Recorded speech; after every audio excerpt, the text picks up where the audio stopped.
여러분, 안녕하십니까. 7월 23일 화요일입니다. 마켓나우 2부 시작하겠습니다. 임종윤입니다. 이해랍니다. 이 미국 대선 전국에 따른 그런 혼란이 어느 정도 좀 그렇죠. 진정이 돼가는 모양새인 네. 것 같습니다. 뉴욕 증시 반등에 이어서 국내 증시도 그동안 조정을 받던 반도체주 이제 올라오면서 지수도 올라오는 모양새인데요. 이런 생각이 들더라고요.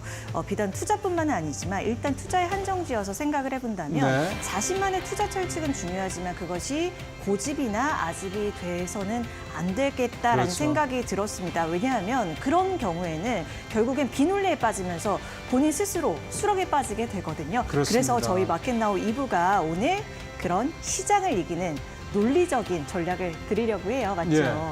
고집은 또 원칙이랑 또 같은 말이 될 수도 있고 또 다른 말이 될 수도 있긴 합니다. 투자에서 원칙은 굉장히 중요한 거고요.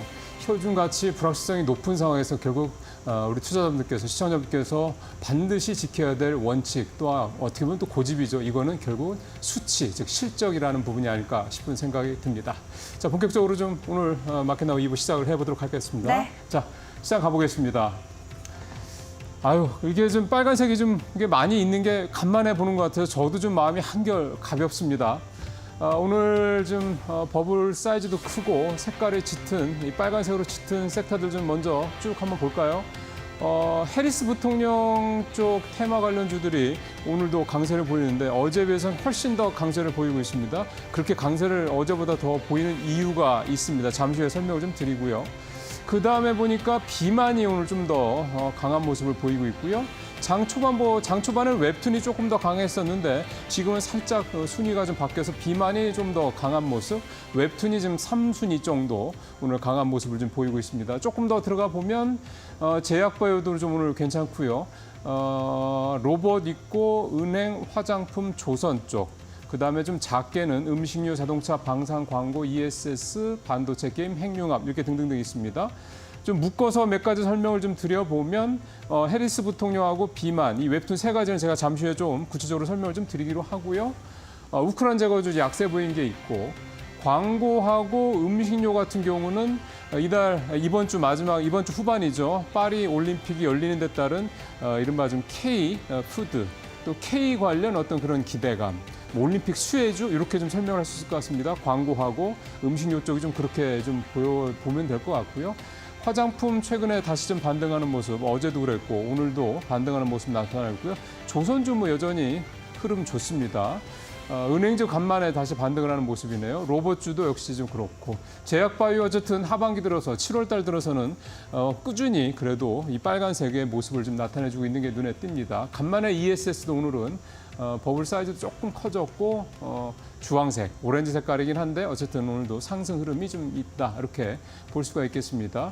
오늘 보니까 외국인 쪽에서는 반도체하고 ESS 쪽에 조금 더 강한 어떤 매수세가 유입이 되고 있다 그렇게 또 나오기도 하더군요. 그건 좀 더 살펴보실 필요가 있을 것 같고요. 오늘 하락 종목. 우크라이나 재건주가 장 초반부터 좀 약세였고 반면에 저 하단 왼쪽에 카카오가 사실은 오늘 오전에 카카오가 장 초반에는 플러스여서 저도 사실 좀 의아했습니다. 왜냐하면 잘 아시는 것처럼 오늘 새벽에 김범수 경영쇄신위원장 결국 구속영장이 발부가 된 거기 때문에 카카오가 오늘 좋지 않을 거다 생각했는데 장 초반에는 플러스를 보이길래 이게 오히려 뭐 불확실성 해소 쪽으로 보나 보다 싶은 생각했는데 지금은 지금 10시쯤 된 지금 상황에서는 다시 마이너스로 돌아서서 파란 색깔의 버블 사이즈가 좀 커지는 그런 모습이 나타나고 있네요. 자, 오늘은 간만에 좀 장이 좀 분위기가 좋고 하니 주로 상승 섹터 중심으로 준비를 좀 해서 살펴보도록 하겠습니다. 먼저 해리스 부통령 지금 제일 크기 때문에 들어가 보도록 하겠습니다. 기사부터 먼저 보시면 좀 반전입니다. 바이든 사퇴 후 여론조사에서 트럼프 47%, 해리스 45%. 원래 트럼프가 사퇴하기 전만 해도 그러니까 바이든이 사퇴하기 전만 해도 해리스 부통령과 트럼프 대통령의 가상 대결에서는 6%포인트 정도의 차이가 있었습니다. 물론 바이든 대통령이 뭐 끝까지 가겠다는 얘기를 했기 때문에 그럴 수도 있었습니다만 그러다 보니 바이든 대통령이 전격적으로 사퇴하고 난 뒤에 해리스 부통령을 지지를 했고 또 여타 이제 민주당 쪽에서도 해리스 부통령을 지지한다는 얘기가 나왔음에도 불구하고 초반 분위기는 사실은 게임은 끝났다 쪽이 강했는데 지금 상당히 좀 반전이 이루어지고 있습니다.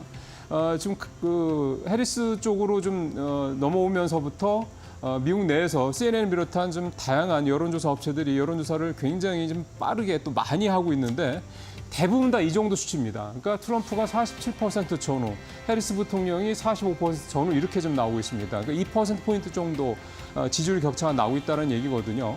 물론 2%포인트도 끝까지 간다고 그러면 당연히 선거에서는 이기가 힘들 수도 있긴 하겠습니다만 무엇보다 중요한 거는 거의 어떤 좀 사색에 빠져있던 굉장히 좀 얼굴이 좀 사색으로 변했던 민주당 쪽에서 해리스 부통령을 중심으로 결집이 굉장히 강하게 되면서 잘하면 이길 수도 있겠다는 이런 분위기가 나타나고 있고요. 그게 실제로 민주당의 지금 정치 자금들이죠. 정치 자금이 좀 굉장히 본물처럼 밀려들고 있는 게 그런 어떤 근거로 좀 제시가 되고 있습니다. 발표한 지 지금 그러니까 바이든 대통령의 사퇴 직후 24시간 만에 8,100만 달러, 우리 돈으로 1,100억 원이 넘는 정치 자금이 지금 민주당 쪽으로 몰려들고 있다고 합니다. 그건 결국 결집도가 강화되고 있다 이런 뜻의 해석이 되는 거고요. 또 클린턴 전 대통령 부부와 낸시 펠로우 전 하원 의장 이 지금 해리스 부통령에 대한 강력한 지지 의사를 밝혔고 이제 남은 거는 사실은 바이든 대통령의 대선 후보 사퇴에 가장 큰 영향을 미쳤다고 알려지고 있는 오바마 전 대통령의 입장 표명이 아직은 안 나오고 있다고 그러는데요. 결국은 오바마 대통령도 해리스 쪽으로 무게를 실어줄 수밖에 없을 것이다. 지금 분위기에서는 그런 가능성이 높다라는 이런 점들. 그러니까 결국은 어떻게 보면 이제 대선판이 굉장히 좀 급격한 변동성이 나타나다가 안정적인 쪽으로 가고 있다. 이게 바로 이제 이 해리스 관련주들이 지금 우리 시장에서도 강한 모습을 보이는 이유다 이렇게 볼 수가 있겠습니다. 종목들을 좀 살펴보겠습니다. 오성 첨단 소재, 화일약품, 에머리지, 우리바이오, 메디콕스. 좀 해리스 부통령 관련주라는 게 좀 변하긴 하는데요. 사실은 주가가 오늘 오성 첨단 소재가 큰 폭으로 오르는 거 말고는 새로운 주들이 계속 좀 반영이 되고 있어서 일단은 어떤 종목들인 것보다도 큰 폭으로 봤을 때는 미국 대선 불확실성이 좀 안정화되고 있다. 이런 큰 틀에서 해리스 부통령 관련주에 대해서는 살펴보시는 게 좋을 것 같습니다. 자, 다음 섹터로 한번 가보도록 하겠습니다. 그 다음에 주가가 좀 많이 오늘 상승 탄력을 보이는 섹터가 웹툰인데요. 잠시 좀 처음으로 좀 돌아가 볼까요? 예. 웹툰 쪽도 들어가 보도록 하겠습니다. 웹툰 기사를 오늘 웹툰 같은 경우는 확실한 호재가 뉴욕 시장에서 전해졌습니다. 네이버가 웹툰 엔터테인먼트가 뉴욕 시장에 상장을 했는데 사실 그동안 주가 지지부진했습니다.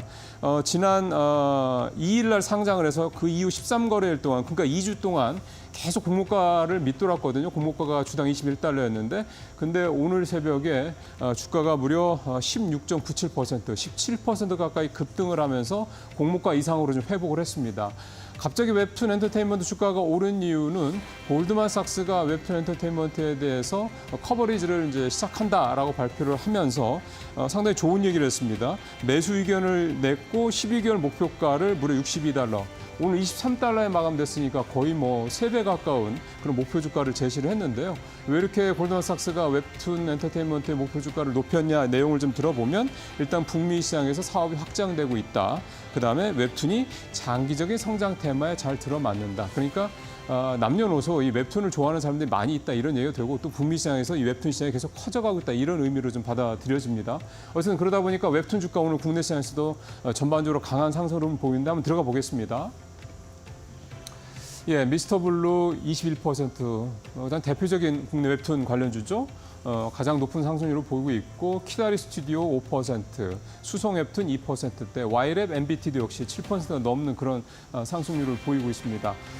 목표가가 현재 주가보다 3배 가까이 높다라는 점을 봤을 때는 일단은 목표 주가 조금 높다 그러면 좀 여러 가지 생각이 들 수 있는데 워낙에 목표가가 좀 높은 상황이기 때문에 웹툰 엔터테인먼트에 대한 관심도 조금 더 지켜볼 필요가 있을 것 같습니다. 특히 성악개미 분들 그렇게 보시면 좋을 것 같다는 생각이 드네요. 자, 마지막으로 섹터 하나만 좀 더 보도록 하겠습니다.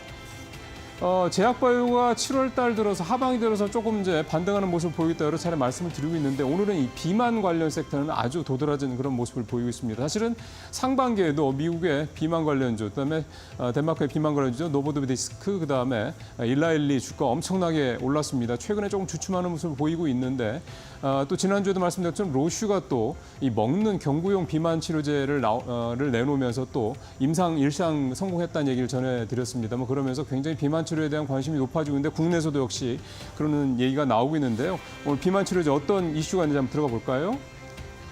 예. 비만도 이제 유전자를 치료한다라는 이제 그런 내용의 기사가 오늘 뜬 게 상당히 좀 시장에 영향을 좀 미치고 있습니다. 뭐냐면 우리 몸에서 지방을 축적하는 유전자의 발현을 억제한다든가 또 식욕을 억제하는 유전자를 활성화시키는 방식으로 그러니까 유전자를 통해서 비만을 이제 치료하는 이제 그런 방식이 이제 되겠는데요.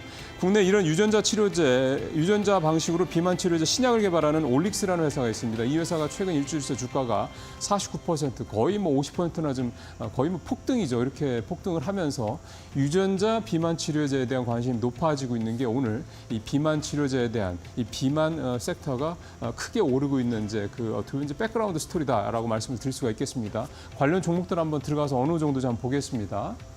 예, 대봉 LS 계속 비만 관련된 이슈가 나올 때마다 주가가 오르고 있는데 오늘은 뭐 거의 25% 이상 상한가 가격에 급등을 하고 있고요. 인벤티리제, 큐라티스, 현대약품, 블루엠텍 대부분 다 오늘 비만 관련주들은 주가가 두 자릿수 이상 이렇게 급등을 하는 그런 모습들이 나타나고 있습니다. 비만 치료제 같은 경우는 우리도 뭐 어떻게 보면 상당히 좀 해볼 만하다 이런 인식들을 좀 가져볼 수 있을 만한 경우인데요. 특히 그 신약을 최종까지 개발하지 않더라도 중간에 기술 추출 같은 방식으로 얼마든지 우리도 해외 시장에 우리의 기술력을 뽐낼 수 있지 않을까 그런 기대감을 가지면서 비만 관련주까지 얘기를 좀 들어봤습니다. 예, 오늘 이슈 브리핑에서 주요 세 가지 섹터, 웹툰, 해리스 관련주, 비만 치료제 이 세 가지 섹터를 중심으로 좀 살펴봤습니다. 계속해서 이데일리온 파트너와 함께 관련된 종목들 조금 더 깊이 있게 들어가 보도록 하겠습니다.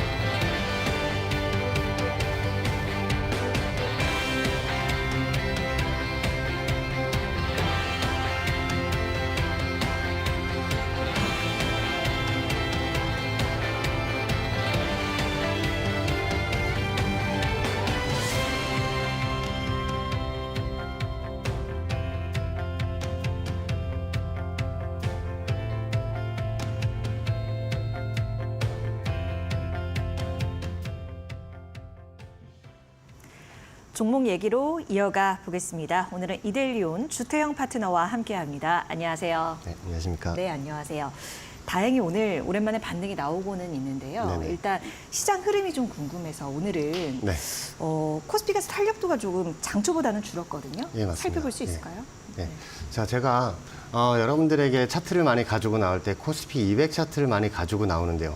자, 코스피 200 차트는 코스피에 있는 종목 시총 큰 200 종목을 하나로 압축해서 만들어 놓은 게 코스피 200 일봉지수입니다. 자, 제가 코스피 200 일봉지수 차트를 준비해서 가지고 나왔는데요. 자, 지금 급박하게 돌아가고 있는 그런 상황이라서 일단 현재 상황도 또 알려드릴 겸 네. 여러분들에게 또 알려드리겠습니다. 네. 자, 차트를 보면서 한번 보여드리면 자, 이 차트가 지금 위에 올라와 있는 상태에서 보이실 거예요. 요 라인하고 그대로 연결된 이쪽 양봉과 이쪽 양봉이 연결이 된 게 이쪽 라인, 이 최저점 라인하고 딱 맞아 떨어지는 그 라인이죠. 자, 요 라인을 고점 삼아서 지금 웨이나우 기관들이 밀어붙이고 있습니다. 자, 어떻게 밀어붙이고 있느냐 하면요. 현재 헤드앤숄더 오른쪽 어깨 라인에 와 있다고 여러분들 보시면 될 것 같습니다.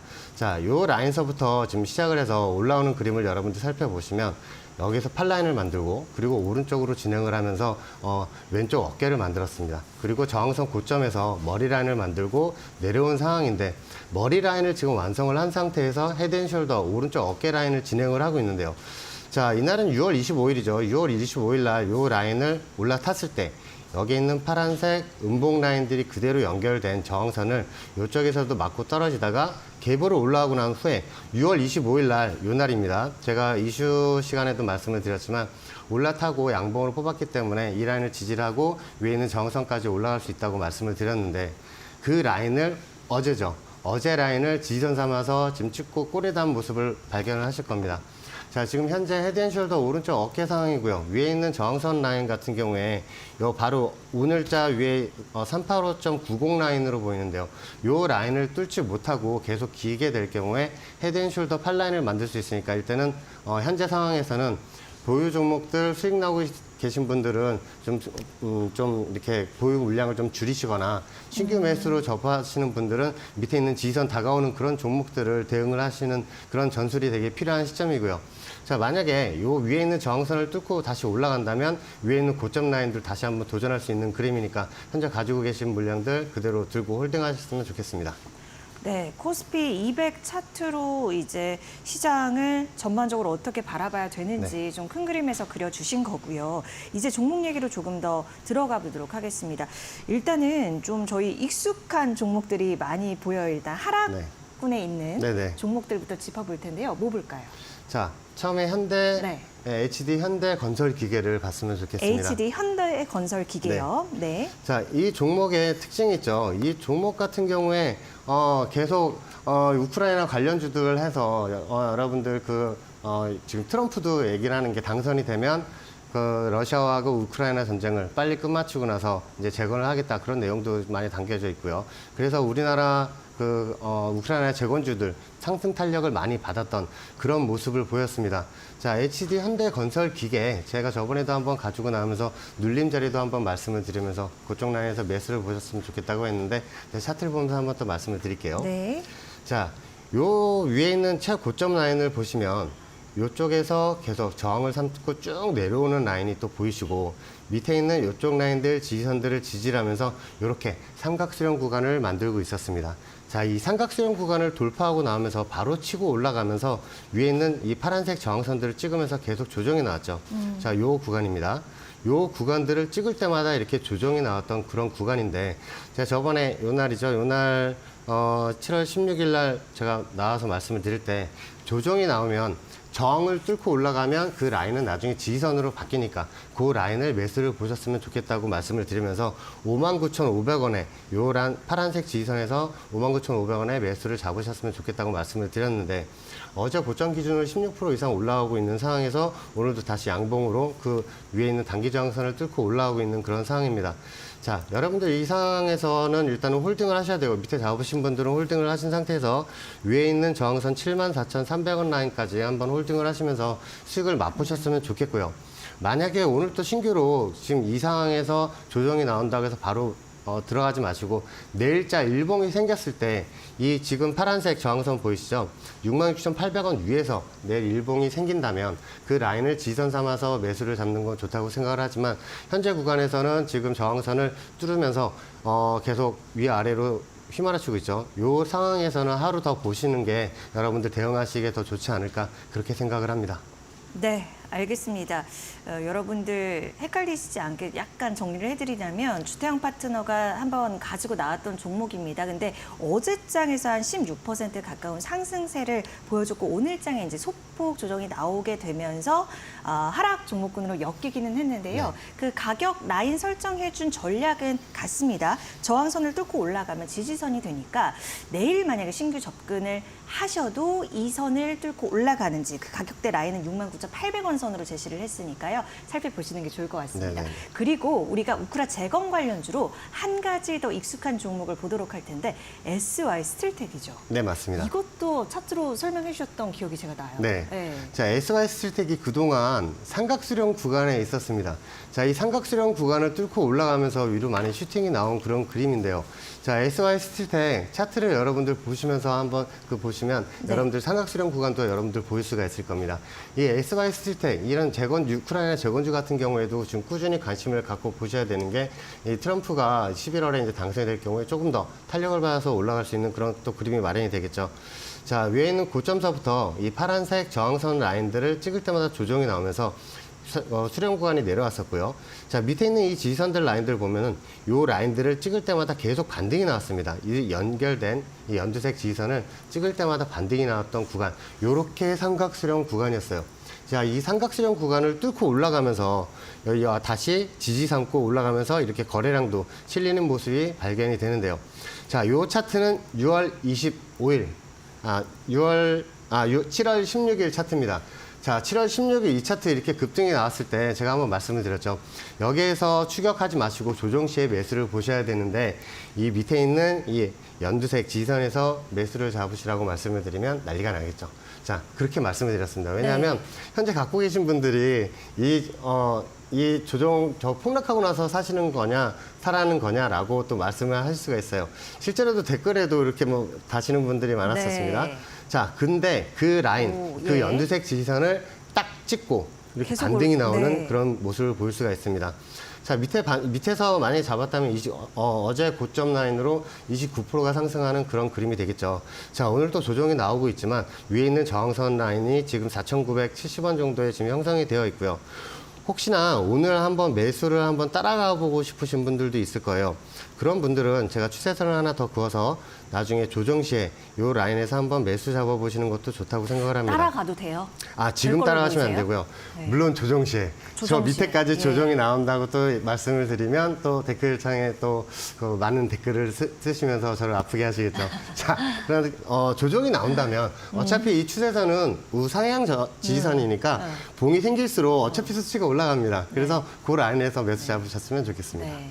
다양한 의견이 있다가 결국에 네. 팬이 되더라고요. 그래서 걱정 그러세요? 안 하셔도 돼요. 네, 그리고 지금 감사합니다. 보여주신 것처럼 HD 네. 현대건설기계도 그렇고 SY스틸도 그런 흐름을 보여주고 네네네. 있으니까 아마 이러한 신뢰들이 더 쌓이면은 우리 네. 또 주 파트너님의 팬으로서 네. 어느 정도 변화된 모습을 보시지 않을까 싶기도 해요. 저희가 이제 우크라 재건 관련주, 저도 발음이 잘 안 되네요. 우크라 네. 재건 관련주 일단 살펴봤고 이번에는요 오늘 상승 버블하는 빨간 버블들이 많습니다. 상승 섹터에 있는 곳들을 좀 보도록 하겠습니다.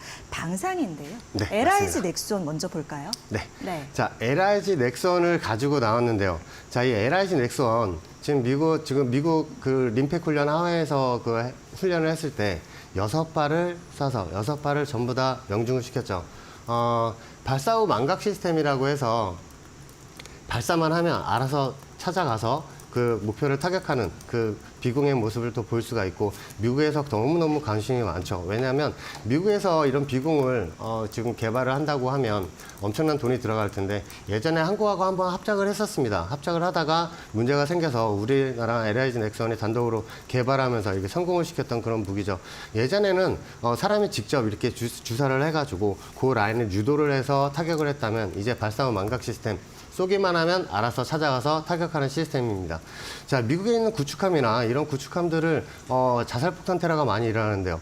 그러면 50억, 100억 되는 그런 무기들을 사용해서 타격할 게 아니라 3천만 원 정도 되는 비공으로 타격할 수 있다면 더 효율적이겠죠. 자, 차트를 보면서 한번 또 말씀을 드리겠습니다. 네. 자, LIG 넥슨 비공 같은 LIG 넥슨 위에 있는 이 저항선 요 라인들을 꾸준히 찍으면서 조정이 나오는 그림이니까 나중에 한 번 더 찍을 목표치로 여러분들 똑같이 설정을 해 놓으시고요. 자, 이날이었죠. 이날 7월 2일 날 이렇게 조정이 나올 때 밑에 지지선 찍지 않을 때 제가 이 밑에 있는 추세선 지지선 찍으면 매수로 여러분들 대응을 하셔라. 손절 8% 걸고 매수로 대응을 하셔라고 말씀을 드렸는데 그 라인을 찍고 고점 기준이죠. 이날 7월 17일 날 27%가 넘는 상승이 나오고 지금 단기 조정 중입니다. 자, 그런데 이 차트를 또 왜 가지고 나왔냐 하면요. 네. 7월 17일 날 이 연두색 저항선을 뚫었다가 다시 내려온 차트입니다. 한 번 뚫었다는 의미는 여기 있는 세력가 기관하고 외인들이 한 번 더 뚫고 위에 있는 저항선까지 한번 달려가겠다는 그런 의미로 여러분들 받아들이시고요. 그렇다면 위에 있는 저항선 뚫고 올라갈 때 이 빨간색 저항선 요 라인을 똑같이 설정을 해 놓으신다면 그 라인에서 매도를 하시면서 수익을 더 만끽하실 수 있지 않을까 그렇게 생각을 하고요. 자, 그렇다면 오늘자 기준에서 여러분들 그 매수를 따라가시기에는 좀 부담이 있으시니까 제가 추세선을 하나 더 그어 드려서 그 라인들을 오면 한번 매수 대응을 하시는 건 어떨까 합니다. 자, 네. 제가 제가 이렇게 살짝 그어 놨는데요. 이게 우상향 저항선이니까 일봉이 생길수록 수치가 계속 올라갑니다. 오늘자 기준으로 말씀을 드리면 22만 원, 12,000원 정도 되는 그런 라인인데요. 혹시나 조정이 나오면 그런 라인에서 매수 기회가 되지 않을까 생각을 하고요. 손절 8% 걸고 매수 대응하시면 되겠습니다. 근데 저 궁금한 게 저 연두색 추세선에서 네.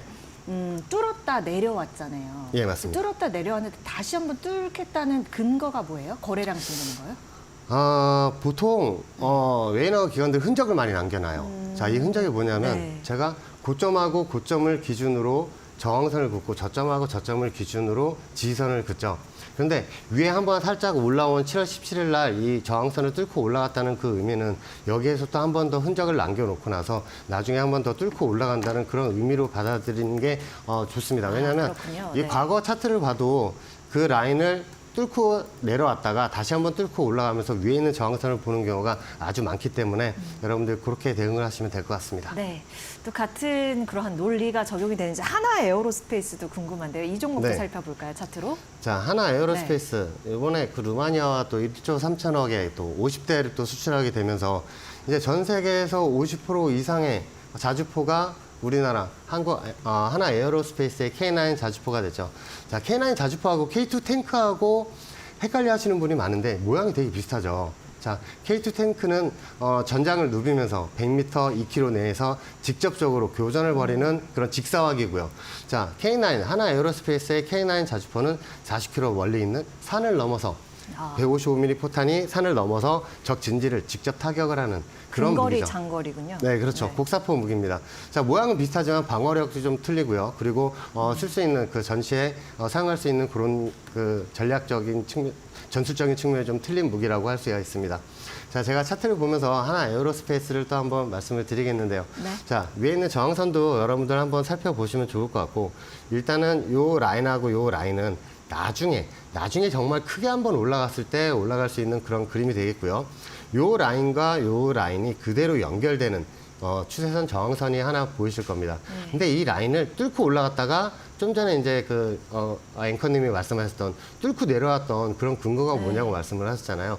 이렇게 다시 한번 흔적을 만들고 나서 저항선을 다시 뚫으면서 위로 올라가면서 이렇게 지지를 삼고 있는 모습이죠. 네. 자, 제가 이것도 7월 16일 날 하나 에어로스페이스를 가지고 나오면서 말씀을 드릴 때 뚫고 올라왔을 때 여기서 추격 매수를 하지 마시고 이제 뚫고 올라왔으니까 일봉상 밑에 이 라인을 지지 삼을 때 매수를 잡으시라고 말씀을 드렸는데 그 라인이 요 날이죠. 7월 19일 날 금요일 날 일봉상 올라타고 나서 지지를 딱 찍고 다시 올라오는 모습을 볼 수가 있습니다. 자, 그래서 뭐 어제 같은 경우에도 5% 넘게 그 매수 잡았던 분 단타로 접근하신 분들도 수익이신 상태고요. 자, 요 라인에서 매수 잡으셨던 분들은 요 라인이 깨지기 전까지는 일단은 더 올라갈 수 있다는 생각으로 홀딩하셨으면 좋겠고, 자, 위에 있는 파란색 저항선 수치도 알려드리겠습니다. 네. 30만 5천 원 라인입니다. 이 30만 5천 원 라인, 파란색 저항선 라인까지 가게 되면 한 50% 정도는 물량을 덜어내시고 뚫게 된다면 그 라인, 그 50% 물량은 좀 더 홀딩을 하면서 수익을 만끽하셨으면 좋겠습니다. 네. 어느 정도 선에서 차익 실현해야 되는지까지도 상세히 알려주셨어요. 하나 에어로스페이스 살펴봤고요. 이번에는 우리 조선 쪽의 두 종목을 한번 보도록 하겠습니다. 하나 엔진과 하나 오션인데 하나 엔진부터 살펴주시죠. 네네. 네. 자, 하나 엔진이 예전에 HSD 엔진이라고 좀 기억을 하는데 그 회사를 인수를 하면서 하나 엔진으로 이제 사명을 바꾸면서 지금 다시 사업을 또 계속 개시를 하고 있죠. 네. 자, 하나 엔진 같은 경우에 그래프가 너무너무 이뻐요. 어떻게 이쁘냐면 예전부터 이 삼각수렴 구간을 펼치고 있었습니다. 자, 제가 삼각수렴 구간 되게 말씀을 많이 드리죠. 그렇죠. 자, 네. 이 저항선하고 계속 연결이 되고 있었고요. 자, 밑에 있는 이 지지선, 이 빨간색 지지선들을 찍을 때마다 이렇게 반등이 나왔던 모습을 보일 수가 있습니다. 자, 그럼 이 지지선하고 저항선하고 투닥거리면서 이 저항선을 뚫게 되면 제가 계속 말씀을 드리지만 저항선을 뚫게 되면 지지선으로 바뀐다고 말씀을 드렸습니다. 자, 요 라인에서 저항선을 지지 삼아 계속 지지를 하면서 밑에 있는 개미들, 잡았던 개미들을 털어내고 그 다음에 반등이 나오면서 위에 있는 저항선까지 또 올라간 후에 또 한 번의 삼각수렴 구간을 또 마련을 했죠.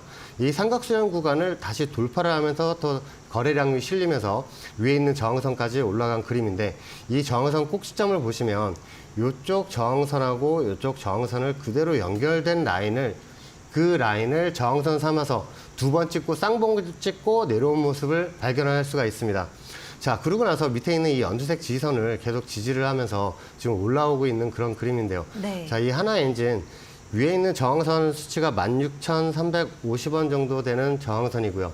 자, 지금 들고 계신 분들은 저 위에 있는 저항선을 뚫어야 되는 저항선으로 살펴보시고 뚫게 된다면 그 위에 있는 저항선 수치도 알려드리겠습니다. 17,400원 라인이고요. 저 라인대로 온다면 한번 물량을 좀 정리를 하시는 게 좋겠죠. 자, 그리고 지금 현재 상황에서 매수를 따라하고 싶으신 분들도 있을 거예요. 자, 제가 예전에 하나 엔진 가지고 나왔을 때도 이 연두색 지지선을 한번 매수를 한번 보셨으면 좋겠다고 말씀을 드렸는데 그 지지선에서 지금 반등이 나오고 있습니다. 자, 그렇다면 오늘자 그림에서 여러분들 따라가시기엔 좀 부담스럽지만 단기 조정이 나온다면 요렇게 제가 그쵸, 잠시만요. 요거를 네. 제가 좀 더 확실하게 하나 그어드리겠습니다. 네. 단기 지지선을 여러분들 이렇게 그어드리면 예. 단기 추세선, 단기 지지선이죠. 예, 네. 단기 지지선을 하나 그어드리면 봉이 옆으로 기다가 한 번 더 지금 이 그림에서는 저는 조정이 한번 나올 것 같습니다. 조정이 나와서 밑에 있는 이 파란색 지지선을 한번 볼 수 있을 것 같고요. 자, 파란색 지지선을 본다면 매수점을 삼으셔도 되지만 제일 좋은 라인은 밑에 있는 이 연두색 지지선 라인 13,800원 라인입니다. 이 13,800원 라인이 제일 좋은 매수점이니까 혹시나 지금 따라가셔서 좀 단계 뭐 3% 5% 이렇게 드시지 마시고요. 밑에서 지지선에서 잡으셔서 좀 더 큰 수익을 얻으셨으면 좋겠습니다. 네, 알겠습니다. 우리가 이번에 오늘장에서 좀 대비해 볼 수 있는 공략 종목을 바로 알아보려고 해요. 네. 파트너님, 오늘은 어떤 종목으로 준비해 주셨어요? 자, 오늘 종목은 대원 전선을 준비를 했는데요. 네. 그럼 빠르게 동 차트를 하나 살짝 보고 네, 좋습니다. 말씀드리겠습니다. 연동되는 부분이 있을까요? 네네네. 네. 자, 여러분들이 제일 궁금해하시는 전선주 구리 차트 제가 한번 보여드리면서 말씀드리겠습니다. 자, 이 구리 차트를 보셔야 전선주들이 왜 올라갔는지도 여러분들 알 수 있으니까 빠르게 한번 알아보도록 하겠습니다. 네. 자, 밑에 있는 이 저항선 라인들이 꾸준히 연결된 라인과 밑에 있는 이 지지선 라인들이 그대로 연동이 되던 이렇게 삼각수렴 구간을 하다가 뚫고 올라가서 지금 지지 삼고 위에 올라간 상황입니다. 자, 위에 올라간 상황도 위에는 최고점 저항도 이쪽 저항선하고 연결된 그런 라인이고요. 자, 현재 구간은 이쪽 라인에서 계속 연동이 되어 오던 지지선 라인을 딱 찍은 시점입니다. 자, 제가 좀 더 확대를 해서 보여드리면 이 라인을 지금 딱 지지를 한 차트입니다. 이 국제 동 차트고요. 2024년 9월물입니다.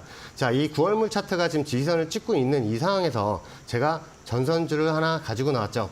그 종목이 바로 대원전선입니다. 네. 자, 이 대원전선을 가지고 나온 이유도 여러분들에게 확실하게 말씀을 드릴 수가 있는 게 국제 2024년 9월물 동 선물 차트가 지지선을 찍었기 때문에 다시 올라간다면 이 구리나 이런 전선 관련주들도 같이 올라갈 수 있다고 판단을 해서 그 종목을 하나 그어봤는데 그 종목이 이렇게 이 대원전선입니다. 이 대원전선 지금 밑에 있는 이 지지선 라인까지 내려온 상태고요. 자, 고점에 내려오면서 다시 올라오고 M자 차트를 만든 상태에서 밑으로 내려왔는데 전체 그림을 보면 내려와서 다시 반등이 나올 경우에 전체적으로 이렇게 W자로 올라갈 수 있는 그런 그림이 되겠죠. 네. 자, 그 지지선 라인들을 지금 찍고 있습니다. 자, 매수점 3,450원부터 3,400원까지 여러분들 손절 8% 걸고 대응을 하셨으면 좋겠고요. 지금 현재 지지선 라인들을 오고 있는 상황이니까 여러분들 매수로 대응하셨으면 좋겠고 이 회사 자체도 3분기에 1,305억의 매출을 거둬들이고 영업이익도 30억을 거둬들인 그 종목입니다. 자, 그런데 이제 그 구리가 올라가면서 좀 더 영업이익도 그렇고 매출도 많이 늘어나는 상황이겠죠. 자, 나중에 한 번 더 올라간다면 저항선 5,000원 라인, 5,500원 라인도 한번 다시 볼 수 있는 그런 상황이고요. 적어도 위에 있는 4,800원 라인까지는 한번 볼 수 있는 그런 차트가 되지 않을까 그렇게 생각을 하면서 여러분들에게 공략주로 가지고 나온 대원전선입니다. 네. 치솟는 구리값에 항상 우리가 같이 살펴봤던 게 전선인데 오늘 주태영 파트너는 대원 전선을 공략주로 제시를 했습니다. 가격 라인 제시해 드렸으니까요. 함께 참고해 보시면 좋을 것 같습니다. 오늘 주태영 파트너와 함께했습니다. 고맙습니다. 네, 감사합니다.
네, 이데리 TV 인사이트 시간입니다. 오늘은 이데리 편집국 마케팅 센터장으로 계신 권소연 기자와 함께 두산 얘기를 좀 집중적으로 좀 해보도록 하겠습니다. 왜냐하면 벌써 한 2주 가까이 됐죠. 사업 재편 발표가 난 지. 그 이후에 결국은 두산그룹이 더 잘 되겠다. 그래서 주가도 높이고 회사도 성장시키겠다라고 한 게 이 사업 재편인데 시장에서의 반응은 냉랭하다 못해서 굉장히 좀 뭐랄까요, 좀 불만스러운 목소리가 굉장히 커지고 있습니다.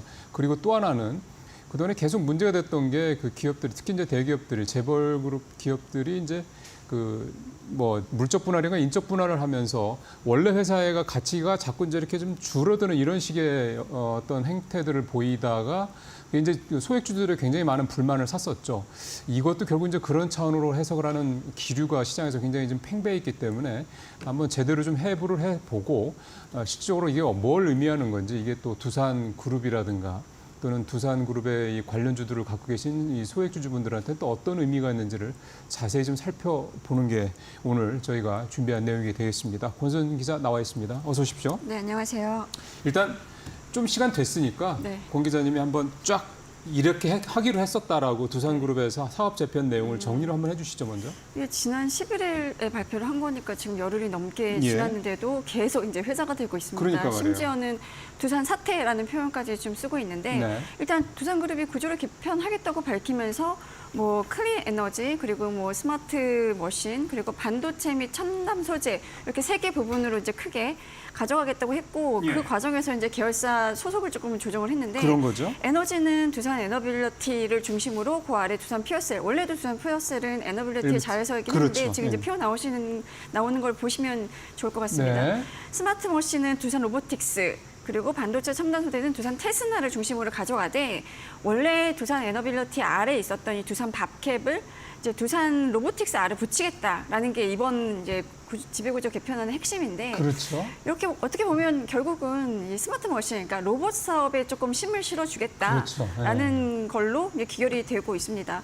근데 이제 방식을 보면 두산 에너빌리티를 사업부만 떼어서 인적 분할을 한 다음에 그걸로 이제 신설법인 설립을 하는 거죠. 네. 그 신설법인을 두산 밥캡이랑 합병을 하고 그걸 이제 두산 로보틱스와 포괄적 주식 교환으로 이제 그 완전 자회사로 한 다음에 최종 합병하는 방법을 이제 쓰겠다는 건데 일단 뭐 신설법인이 그 뒤로 이제 소멸하면서 이제 완전 자회사가 되면 그 지배구조 개편이 끝나는 겁니다. 이제 에너빌리티가 보유한 두산 밥캡 지분이 이제 46% 정도 그렇죠. 되고 나머지 일반 주주가 들고 있는 게 54% 정도 되는데 이 두산 로보틱스에 넘겨서 이 자회사를 만들 때 두산 로보틱스 주식을 주겠다. 두산 밥캡 주식을 한 주 주면 두산 로보틱스 주식을 줄게. 약간 이런 식으로 이제 주식 교환을 통해서 완전 자회사로 편입하는 시나리오를 지금 짜고 있습니다. 그러니까 한마디로 얘기하면 두산그룹은 이제 앞으로 두산그룹의 그 핵심 성장 동력으로 로봇을 지목을 그렇죠. 했다. 이렇게 그렇죠. 볼 수가 있는 거네요. 뭐 지금 개편안만 보면 그게 너무 명확하게 보이긴 하는데 아직 두산 로보틱스는 수익성을 갖추고 있는 회사는 아니에요. 매출도 얼마 안 되더라고요. 2015년 설립한 이후에 작년까지 계속 적자였거든요. 그렇죠. 올해 1분기에도 69억 원 정도 영업 손실을 기록했는데 두산 밥캡은 또 달라요. 두산 그룹 내에서 완전 핵심 이제 캐시카우였는데 이 뭐 소형 기계 만드는 곳이 있잖아요. 뭐 농기계도 만들고 예. 약간 이제 예. 소형 중장비 기계들을 맞습니다. 만드는 데인데 2022년, 2023년에 다 영업이익이 1조 원을 넘었거든요. 그러니까 그룹 내에 이제 연결 기준으로 보면 92% 이익의 97%를 거의 이제 밥켓이 책임지고 있는 상황이라서 밥켓이 진짜 밥 먹이고 사는군요. 그렇죠. 두산그룹을. 이렇게 돈 잘 버는 회사를 두산 로보틱스에 안겨주는 거니까 로봇 사업을 키우겠다라는 키워드는 이제 확실한데 네. 이게 약간 이제 두산 4세 경영하고도 좀 맞물려서 생각해 볼 필요가 있는 것 그렇죠. 같아요. 예. 지금 원래 두산은 사실은 형제 경영을 했던 맞습니다. 그룹이잖아요. 창업주인 박승직 창업주의 아들인 박두병 요분이 이제 초대 두산 회장을 맡았었고 그 아래 이제 아들들 중에서 박용곤 장남인 박용곤 회장이 명예회장이었고 그 이후로 형제 경영을 쭉 해서 이제 마지막 박용만 회장까지 하고 그 다음에 첫째인 박용곤 회장의 장남인 박정훈 회장이 지금 회장을 맡고 있거든요. 예. 지금 이제 박정훈 회장으로 넘어와서는 이제 사촌 경영으로 좀 접어든 상태인데 그렇죠. 지금 4세들이 한 자리씩 맡고 있어요. 뭐 박지원 두산 에너빌리티 회장, 그리고 박진원 두산 밥캡 부회장, 그리고 박석원 두산 디지털 이노베이션 사장, 박형원 두산마켓코리아 사장, 박서원 두산매거진 대표 뭐 이런 식으로 이제 4세들이 한 자리씩 맡고 있는데 예. 이 중에서 이제 초대 회장 4남인 박용현 두산영광재단 이사장 3남인 박인원 이분이 2022년 말에 승진해서 지금 두산 로보틱스 대표이사에 올랐거든요. 아, 예. 그러니까 이게 사천 경영 체제에서 만약에 박인원 대표가 두산마켓을 안아서 로보틱스 사업을 성공적으로 경영을 하고 이 두산그룹의 미래 먹거리로 확실히 성장을 시킨다 그러면 이제 후계 구도에서 조금 이제 자리를 뭐 약간 무게감을 좀 가질 수 있는 그러게요. 상황인 거죠. 만약에 그렇게 해서 로보틱스가 잘 되면 또 여러 가지 얘기가 나올 수 있을 것 같은 생각이 드는데 근데 결국 이제 이번 두산그룹 아까 공 기자께서 사태라는 표현까지 잠깐 쓰셨는데 네. 결국 그렇게까지 이 파장이 일파만파 커졌던 가장 이유는 결국 밥캣하고 로보틱스 네. 간의 합병 비율 네. 사실 이게 문제인 거잖아요. 그렇죠. 적절하게 상식적인 판단에서 됐으면 별 문제가 없었을 게 그렇지 않았기 때문에 이렇게 좀 네. 파장이 커지는 거 아닙니까? 그렇습니다. 일단 두산밥켓하고 이제 두산 로보틱스 합병 비율이 1대 0.63으로 결정이 됐거든요. 그러니까 네. 두산밥켓 한 주를 주면 두산 로보틱스 0.63주를 주겠다. 그러니까 그렇게 합병 그것만 보면 두산 밥캣보다 두산 로보틱스가 더 가치가 높다고 그렇죠. 딱 되는 거잖아요. 근데 실제로 보면 지금 주가도 그렇고 더 높기는 해요. 그러니까 네. 두산이 이제 현행법상 양사 주가 수준을 토대로 합병 비율을 정하도록 돼 있어서 그쵸. 이 법에 따랐다. 그러니까 네. 사실 합병가액 산정하는 방법에 있어서 문제는 없었어요. 그러니까 이게 맞는 현행법상으로는. 그렇죠. 그러니까 합병 가액 계산할 때 주가만 기준으로 하고 있기 때문인 건데 이제 자산 가치라든가 수익 가치 이런 이제 본질 가치가 합병 비율에 반영이 됐냐 반영이 안 됐다는 면에서 이제 소액주주들은 반발하고 있는 건데 지금 두산 밥캣 주주들 같은 경우는 아니 1조 원 넘게 영업이익을 내고 있는 이 회사를 내가 믿고 투자를 했는데 그러면. 지금 적자 내고 있는 두산 로보틱스 주주가 되라는 거잖아요. 그것도 주식도 덜 주고. 그렇죠. 그러니까 이거는 반발할 만한 상황인 거는 맞는 것 같고 이 재편 과정에서 기본적으로 이제 주주의 목소리가 빠졌다는 게 이제 소액주주들이 워낙 네. 우리나라 자본시장 역사를 보면 계속 이런 중요한 의사결정에 있어서 이제 오너 일가의 이해관계에 따라서 결정이 됐던 상황들이 많기 때문에 예. 이번에도 또 우리나라 그러니까 한국의 코리아 디스카운트의 주요 원인인 지배구조 문제가 그렇죠. 그 지배구조의 문제가 지금 이 사태에서 이제 재현되고 있다는 거에 굉장히 좀 분노하고 있는 상황인 건데 그 한국 기업 거버넌스 포럼이 이 3사에 그러니까 두산 로보틱스, 두산 밥캣, 그리고 두산 에너빌리티 3사 다 상장사거든요. 이 3사의 이사회 이사록을 이제 검토를 해봤더니 어디에도 주주의 이익에 대한 검토는 없었다는 거예요. 그러니까 그 이 얘기는- 결정에서 일반 주주들은 이제 빠져있다는 게 빠져있다는 문제다라는 거에서 이제 문제 이제 출발이 시작이 된 거죠. 그 말씀은 그러니까 이번 사업 재편 과정에서 또는 이제 합병하고 뭐 분할하고 이런 과정에서 주주의 이익에 대한 검토가 전혀 없었다는 얘기는 거꾸로 네. 얘기하면 회사의 이익만 생각했다. 사실 그렇게 볼 회사의 수 있는 거죠. 이라기보다 소액주주 입장에서 오너의 이익을 생각한 거 아니냐라고. 그렇게 얘기하고 싶었습니다. 예. 자, 그러면 네. 이제 좀 더 세분해서 이 부분이 되게 예민할 수 있는 문제이기 때문에 또 현행법이라는 것도 있고요. 지금 앞서 권 기자 말씀은 법에 따라서 했다. 네. 그게 회사 측의 얘기였다. 그리고 권 기자도 법적으로는 별 문제가, 그러니까 큰 문제가 네. 없다. 현행법을 따라서 보면. 네. 이 얘기를 조금 더 세밀하게 해주셨으면 좋겠어요. 도대체 아니 상식적으로 납득이 안 가는데 그러면 지금 법이 현행법이 상식적으로 안 돼 있다는 얘기 아니냐 이렇게 생각이 들 수 있거든요. 그러니까 지금 자본시장법 시행령을 보면 이제 상장법인이 다른 법인이 합병할 때 합병 가액을 산정하는 기준이 이제 있거든요. 근데 그 최근 한 달간 평균 종가, 그리고 최근 일주일간 평균 종가, 그리고 최근의 종가를 이제 다 반영해서 산정한 합병 가액에 따라야 한다라고 되어 있어요. 주가만 있네요, 그러니까. 그렇죠. 주가만 있는 거죠. 지금 그 합병 가액을 산정했을 때 그 기준으로 보면 두 기업의 시가총액이 5조 원대 초반으로 비슷하고 네. 주당 기준가를 보면 두산 로보틱스가 8만 114원, 그리고 두산 밥캣이 5만 612원이니까 이 주가를 기준으로 보면 교환 비율이 1대 0.63로 딱 나오게 되어 있어요. 근데 이렇게 그래서 현행법상으로는 문제가 없다 이 그쵸. 얘기군요. 근데 이렇게 시장에서 형성된 주가만 갖고 합병 가액을 산정하는 게 이제 타당하지 않다라는 반론인 건데 일단 실적만 먼저 보면 2023년 기준으로 보면 로보틱스가 매출 530억에 손실이 158억이었거든요. 일단 네. 적자.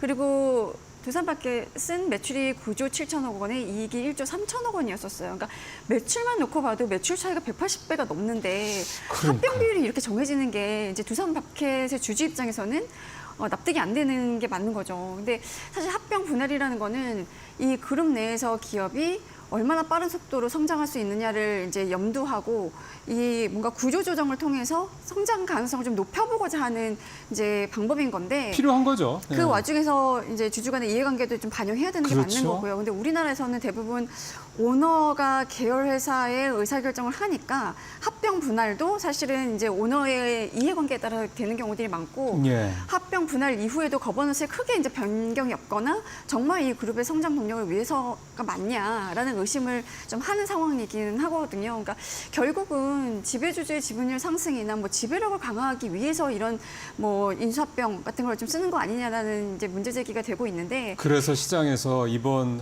사업 재편의 가장 큰 수혜가 주식회사 두산이라는 얘기가 나오는 그렇죠. 거군요. 근데 실제로 보면 이번 거래로 사실 두산은 만약에 이제 주식매수 청구권 이런 것들에 대한 비용이 안 나간다고 가정을 하면 한 푼 들이지 않고 그룹 내에서 굉장히 알짜 기업인 밥켓에 대한 지배력을 높일 수가 있어요. 왜냐하면 지금 이제 그 지분 구조를 보면 두산이 이제 두산 로보틱스, 그러니까 두산 에너빌리티의 지분을 소유하고 있고 그 아래 이제 두산 박쥐 손자회사가 그렇죠. 있잖아요. 현재는. 예. 그래서 실질 지배력을 보면 이제 두산 에너빌리티를 30%를 갖고 있고 두산 에너빌리티가 두산 박쥐 42% 갖고 네. 있으니까 계산해보면 실질 지배력은 한 14%밖에 안 나와요. 근데 그게 이번에 얼마가 늘어나는 겁니까? 이게 만약에 두산 로보틱스랑 합병을 하게 되면 이제 42%로 확 높아지게 되는 거죠. 3배가 뛰네요. 그렇죠.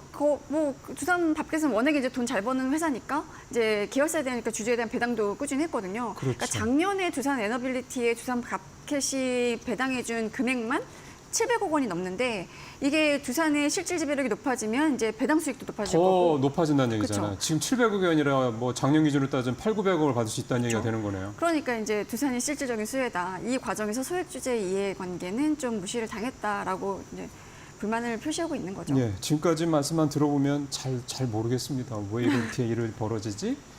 그래서 이제 아직 저같이 같은 네. 생각을 갖고 있는 사람들 그러면 아니 말이 되냐? 저 1조 3천억 원의 이익을 낸 회사가 손실 158억 원 낸 회사보다도 더 가치가 더 제대로 평가를 못 받는다. 그러면 본질 가치라는 게 원래 주가라는 거 있는 건데 그걸 중심으로 해서 그 주가도 산정을 하고 뭐 이렇게 하는 건데 그게 이런 식으로 된다 그러면 본질 가치 산정에 무슨 의미가 있느냐? 아예 되게 근본적인 문제로 갈 수가 있을 것 같아요. 왜 이렇게 되는 게 참 궁금하네요. 사실 이제 두산 로보틱스가 작년 10월에 상장을 했잖아요. 상장할 네, 때 얼마 안 뭐 됐죠. 기억하시겠지만 엄청 뜨거웠습니다, 분위기가. 맞아요. 그래서 이 공모가가 그때는 26,000원이었는데 작년 올해 초까지 이제 증시를 강타했던 테마 주중에 하나가 로봇 그렇죠. 주식이었었어요. 근데 이 테마를 흐름을 타고 공모가 26,000원에 상장을 했는데 상장 첫날 5만 원대로 마감을 했고요. 작년만 한때 124,500원까지 올라서 주가가 굉장히 그래요? 많이 올랐죠. 그러니까 여기에는 사실 이제 테마주를 탄 것도 있고, 그러니까 미래의 이 성장성에 대한 기대감이 이제 먼저 반영이 된 그런 측면도 좀 있고. 그러니까 26,000원이라는 공모가는 좀 뭐 이렇게 과다한 생각은 안 네. 드는데 그 이후에 주가가 거의 6배가 뛴 거거든요. 10만 그렇죠. 원까지 한 거니까. 그러니까 이제 이게 실질적으로 이제 매출액도 500억 원대밖에 안 되고 적자인 기업이 이 정도 주가가 형성이 됐다는 거는 미래 기대감이 과도하게 반영이 됐다라는 이제 평가들이 좀 나오고 있는 거고. 예. 그래서 이제 PBR, 그러니까 우리가 주가 순 자산 비율을 예. 따져보면 두산마켓은 PBR이 1배가 채 안 돼요. 근데 두산 로보틱스는 한 12배, 13배 정도가 나오거든요. 그러니까 실제로 이 각각의 기업이 갖고 있는 자산과 비교를 해보면 주가가 두산 로보틱스는 굉장히 이제 높이 고평가되어 있는 거고. 형성이 되어 있는 거고 두산 밥켓은 자산 가치도 안 되는 가격에 이제 평가가 되어 있는 거니까 예. 이게 그래서 이제 실제로 어제 이제 한국 기업 거버넌스 포럼이 세미나를 했거든요. 이 두산그룹의 재편 발표를 하자마자 굉장히 강하게 비판을 했었고 어제는 이제 세미나까지 열어서 이제 좀 여러 가지 요구 사항을 이제 제시하기도 했었는데 그 사이에 그러니까 이 부분 사업 재편 내용을 굉장히 깊게 분석을 했다는 내용 아닙니까? 그렇습니다. 근데 그 세미나에서 패널로 한 외국인 투자자가 나왔었어요. 아, 그래요? 네, 근데 네. 그 투자자 말이 굉장히 이제 뇌리에 저는 강하게 박혔는데 로보틱스의 적정 시총은 본인이 보기엔 7천억 원 정도라는 거예요. 시총이. 네, 그렇죠. 밥켓은 한 15조 정도 된다. 그러니까 본인이 평가하기에. 그러니까 이 시총 자체도 96배 정도가 차이가 나는데 이게 채평 비율이 이렇게 결정된 게 굉장히 씁쓸하다 이러면서 한국에서 이런 날강도도 생길 수 있구나. 라는 얘기를 했었어요. 굉장히. 날강 그 사람 영어로 얘기했습니까? 저는 사실 이게 세미나를 본 건 아니고 세미나를 이제 기사화한 것만 봐서 실제로 영어로 했는지 한글로 했는지는 확인은 못했지만 이게 우리는 이렇게 날강도라는 표현을 잘 쓰는데 네. 외국인이 날강도라는 표현을 썼다고 그러니까 좀 새삼스러워서. 근데 생각해보면 한국이가 예를 들어 이런 거예요. 뭐 주가를 오너 일가가 이제 적은 지분을 가지고 기업의 이 경영권이라든가 지배력을 이제 확보해서 자주유지하는 경우들이 상당히 네. 많잖아요.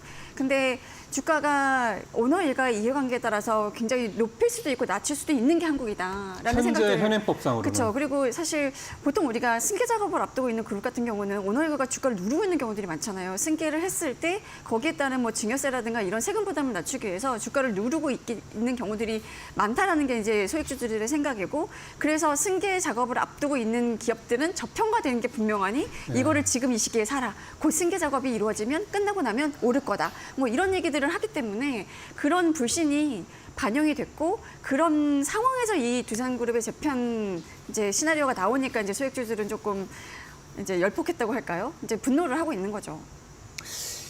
결국은 좀 냉정하게 보면 지금까지의 구조는 결국 이게 이제 100% 완성이 된다라고 전제를 했을 때, 아직은 뭐 어떻게 될지 모릅니다만 전제를 하면 결국은 이번을 통해서 이제 어떻게 보면 두산그룹의 이제 지주회사격인 주식회사 두산의 지배력이 더 강화되는 거고, 특히 두산그룹의 거의 유일하다시피 한 이 네. 캐시카우를 하고 있는 밥켓에 대한 지분을 그 지배력을 40%대로 확 늘리면서 네.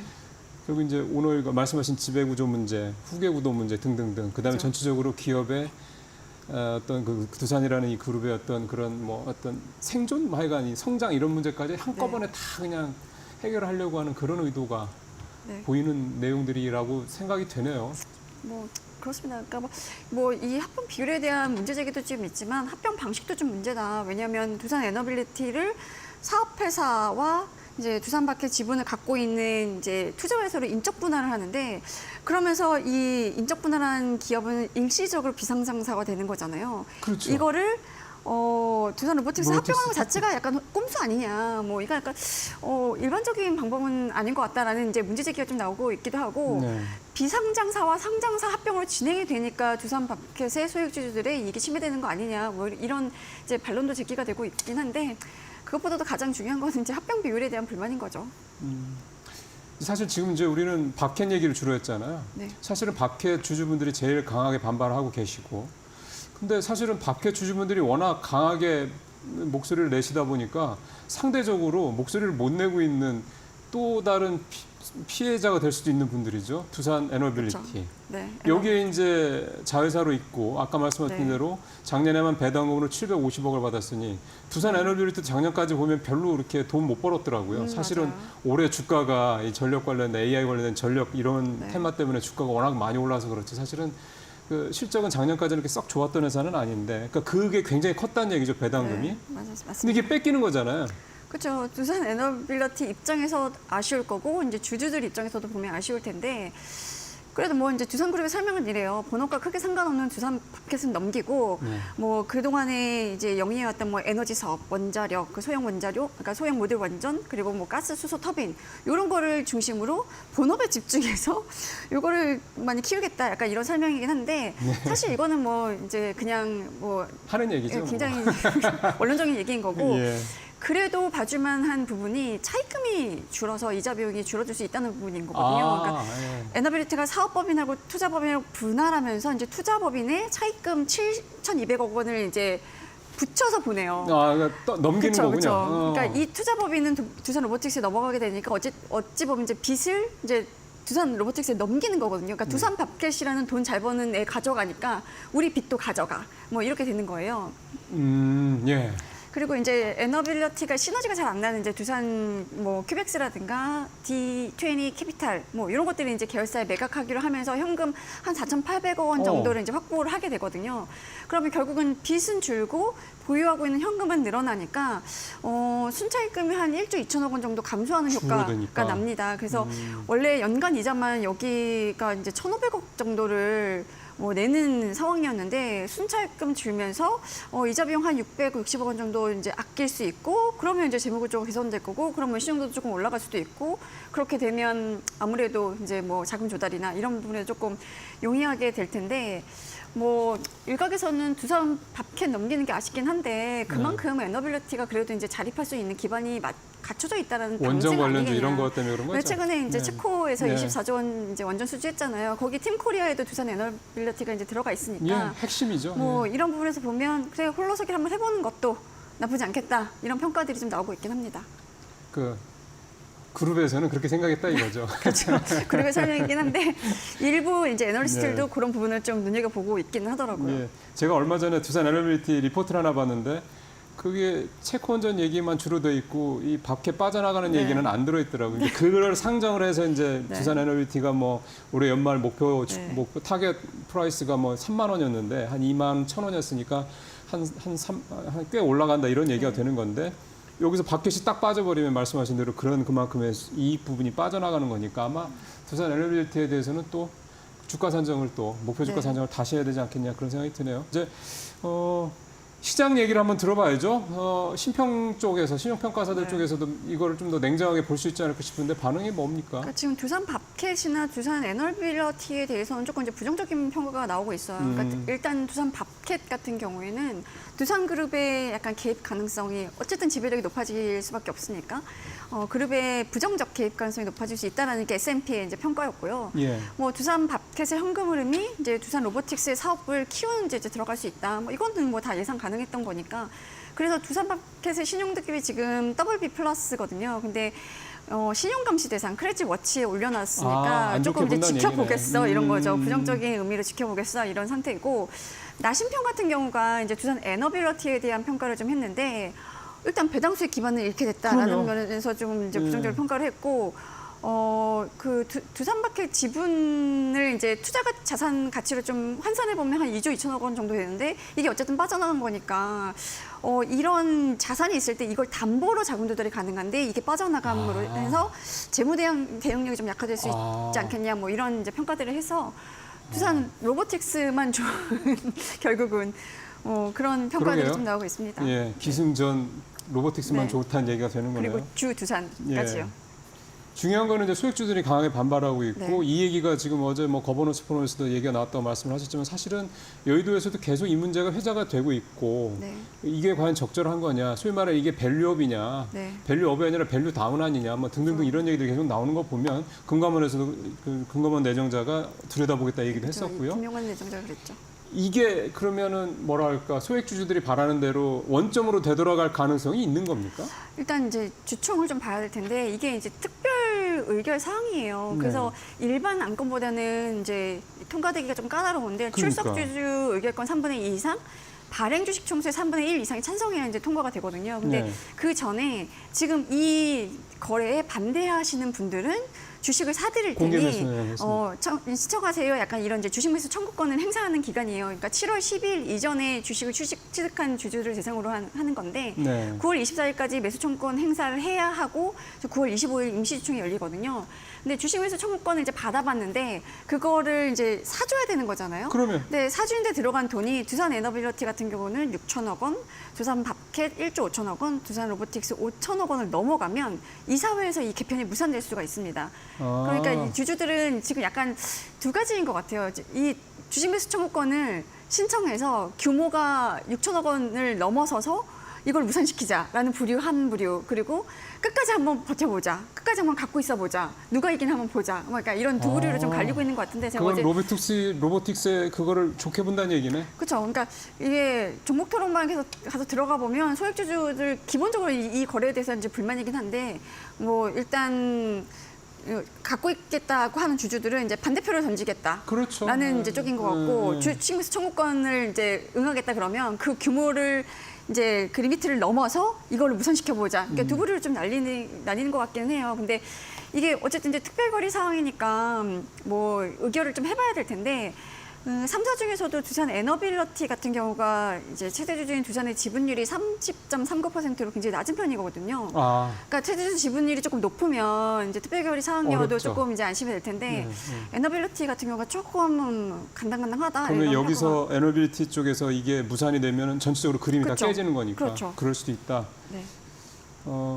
공개 매수 관련돼서 이제 그 전에 인적 분할하고 이제 물적 분할하는 그런 기업들 대부분 공개 매수 이렇게 해가지고 했는데 공개 매수를 하게 되면 절차도 까다롭고 또 네. 번거로워지는 거잖아요. 네, 그리고 또 이렇게 할 경우에는 또 세금도 또 많이 낸다고 그래서 그래서 사실은 이런 공개 매수에 맹점을 악용을 하는 뭐 그런 기업들도 있다는 얘기도 지적이 나옵니다. 이번 얘기를 들어보면.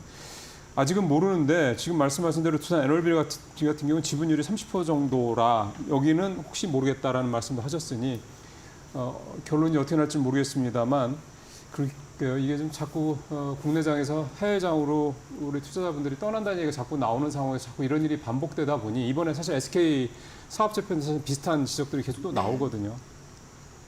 그래서 이제 우리 시장이 정말 밸류업이 되는 데 있어서 여러 가지 우리가 좀 개선해야 될 점들이 참 많구나. 사실은 이 두산 사업재편 때문이라도 다시 한번 좀 깨닫게 됩니다. 네, 그렇습니다. 공 기자 말씀 잘 들었습니다. 네, 감사합니다.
안녕하세요. 메디토크 신일섭입니다. 오늘의 주제는 중국 고차원 열풍, K뷰티는 일본, 미국으로 간다. 피트 립 메이크업의 돌풍입니다. 자, 화장품 수출 얘기가 요즘 많이 나오고 있는데요. 2023년도 전체 수출 감소에도 불구하고 그러니까 전체 수출 감소라는 건 우리나라 전체 품목에 대한 수출은 감소했습니다. 근데 화장품 수출은 6.2% 증가했어요. 그래서 지금 올해도 2024년도 1월부터 3월 달까지 나왔는데요. 21.3%의 높은 증가세를 유지하고 있습니다. 기세가 굉장히 좋네요. 그렇죠? 작년에 6.2% 증가했는데 올해 1분기에는 21.3입니다. 엄청 가파른 속도로 지금 증가하고 있어요. 자, 지금 이게 어느 정도냐면은 총 수출에서 화장품이 차지하는 비중이 2013년에 0.23%에 불과했는데 2023년 10년 뒤에 1.36으로 지금 이게 배수로 하면은 거의 6배 이상이 늘었죠. 6배 이상이 늘어서 화장품이 차지하는 수출 비중이 굉장히 중요해지고 있습니다. 중요도가 올라가고 있죠. 그리고 수출 비중이 가장 높은 것은 기초다. 색조가 아니고 기초고요. 기초가 83.6%.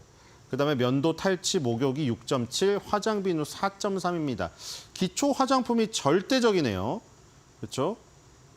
2000년도부터 2023년 23년치를 해도 기초 화장품이 21.1이 증가하고 면도, 탈취, 목욕 19, 두발 18.6, 화장 비누 14.1, 구강, 치과, 위생 11.2, 향수, 화장수 9.6. 그러니까 기초 화장품 비중 자체도 지금 현재도 거의 90%를 차지하고 이 지금 성장률, 수출 증가율도 기초 화장품 위주로 올라왔었다. 이걸 알 수가 있겠습니다. 다음으로 가겠습니다. 자, 세부적으로 하면 이렇게 되어 있죠. 기초 화장품, 절대적이네요. 그러니까 우리나라는 기초 화장품을 주로 팔고 있다. 스킨케어죠. 그리고 기초 화장품을 도표로 나타내면 뭐 이런 식이고요. 자, 이제 대상국이 나옵니다.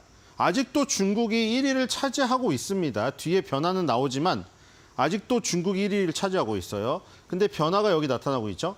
2021년을 정점으로 2021년에 대중국 수출 비중이 52.8입니다. 그러니까 해외 수출 비중 중에 절반은 이제 중국에다가 우리가 기초 화장품을 위주로 화장품을 팔았다는 것이죠. 근데 2021년을 정점으로 52.8 찍고 중국은 내려가면서 미국과 일본의 수출 비중이 상승을 하고 있다. 지금 이렇게 되어 있네요. 그래서 2023년도 작년의 수출 증가율을 보니까 전년 대비 미국은 44.3, 일본은 7.1% 증가를 했는데 중국은 마이너스 2.3이 나와버렸네요. 그렇죠? 23, 마이너스 23%가 나와버렸습니다. 그리고 올해도 아까 1월 달에서 3월 달은 지금 이 자료가 집계되어 있죠. 미국이 58.1%, 작년 통틀어서보다 더 증가하고 있고요. 일본도 3배네요. 작년에 7.1% 증가했는데 올해 3월 달까지 21.5가 증가했습니다. 자, 중국의 하락 비중은 조금 줄긴 했으나 여전히 마이너스를 기록하고 있네요. 자, 중국이 아직도 비중이 이렇게 높습니다. 32.7을 가리키고 있지만 이게 계속 떨어지고 있다는 거죠. 미국이 두 자릿수 14.3이고요. 일본도 조금 있으면 두 자릿수로 올라옵니다, 지금. 뒤에는 베트남, 홍콩이 위치하고 있네요. 자, 그래서 지금 변화가 이렇게 일어나고 있죠. 중국에서 빠진 것이 미국, 일본 쪽으로 채워지고 있다. 이게 큰 변화고요. 기업 규모에서도 큰 변화가 있네요. 2010년대에 대기업 중심이었는데 최근에는 중소 브랜드사가 수출을 주도하고 있습니다.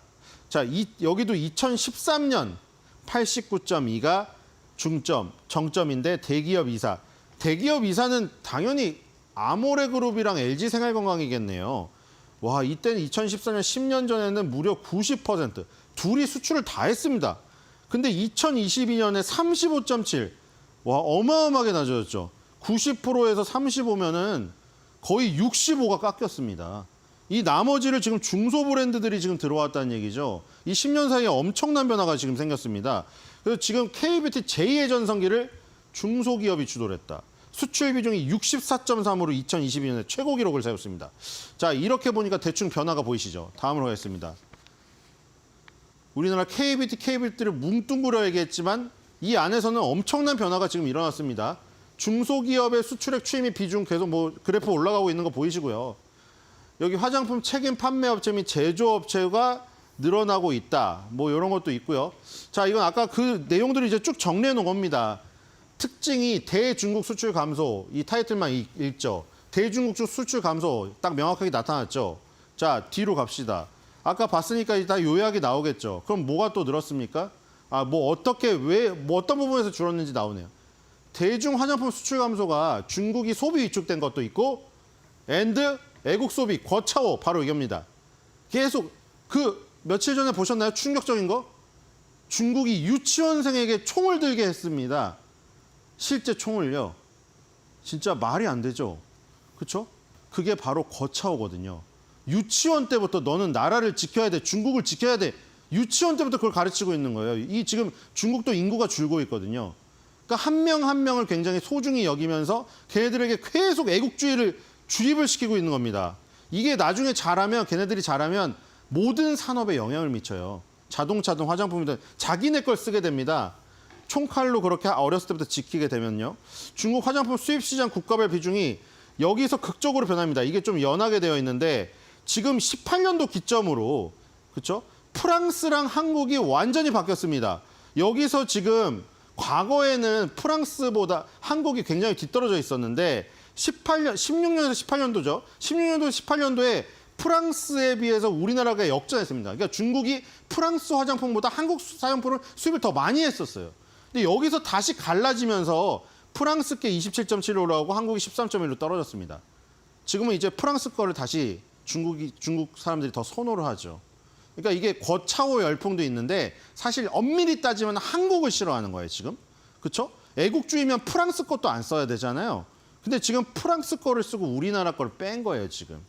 그래서 어쨌든 거차오가 굉장히 적이 있다. 이런 것도 있죠. 프랑스 로레알이 중국 국가박물관과 콜라보를 통해 제품을 출시하고 중국 향수 브랜드 관샤에다가 지분 투자를 했습니다. 그러니까 이런 노력도 조금 있죠, 프랑스가. 어쨌든 우리나라 거는 조금 빠지고 있다.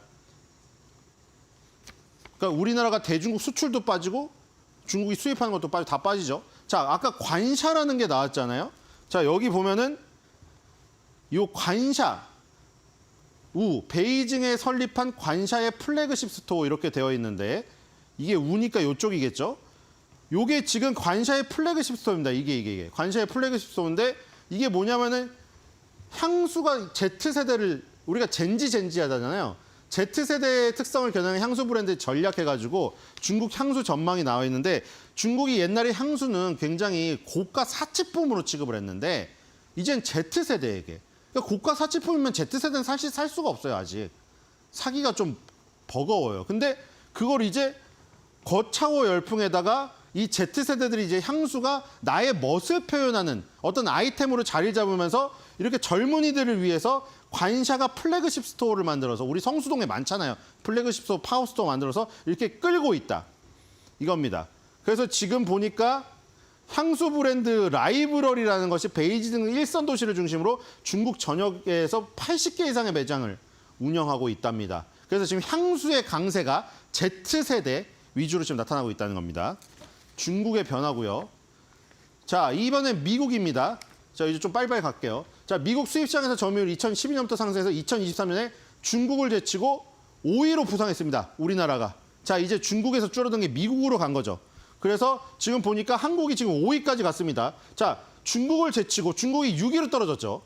프랑스가 여전히 미국 사람들이 제일 좋아하는 화장품이고요. 프랑스, 캐나다, 멕시코, 이탈리아, 한국.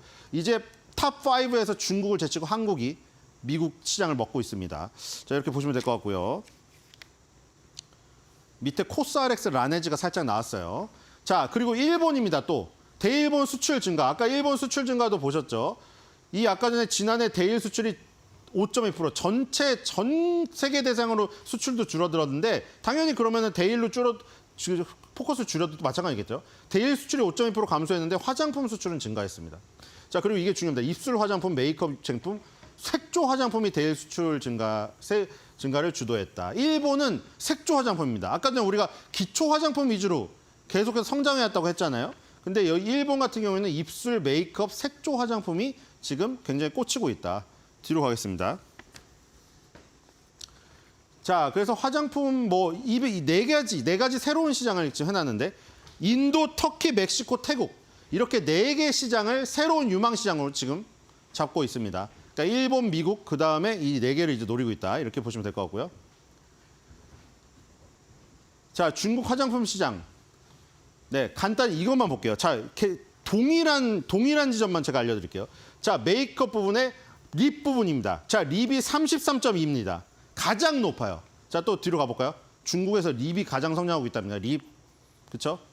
일본도 볼까요? 자, 립만 보세요. 다 립만 계속 집중적으로 립만 볼 거예요. 자, 립 27.5. 여기 수치 중에 CAGR 연평균 성장률이거든요. 가장 탁월합니다. 일본도 똑같아요. 자, 뒤로 갑시다. 또 립일까요? 자, 요거 좀 봅시다. 자, 지금 그래서 일본에서 인기 있는 립 제품이 이겁니다.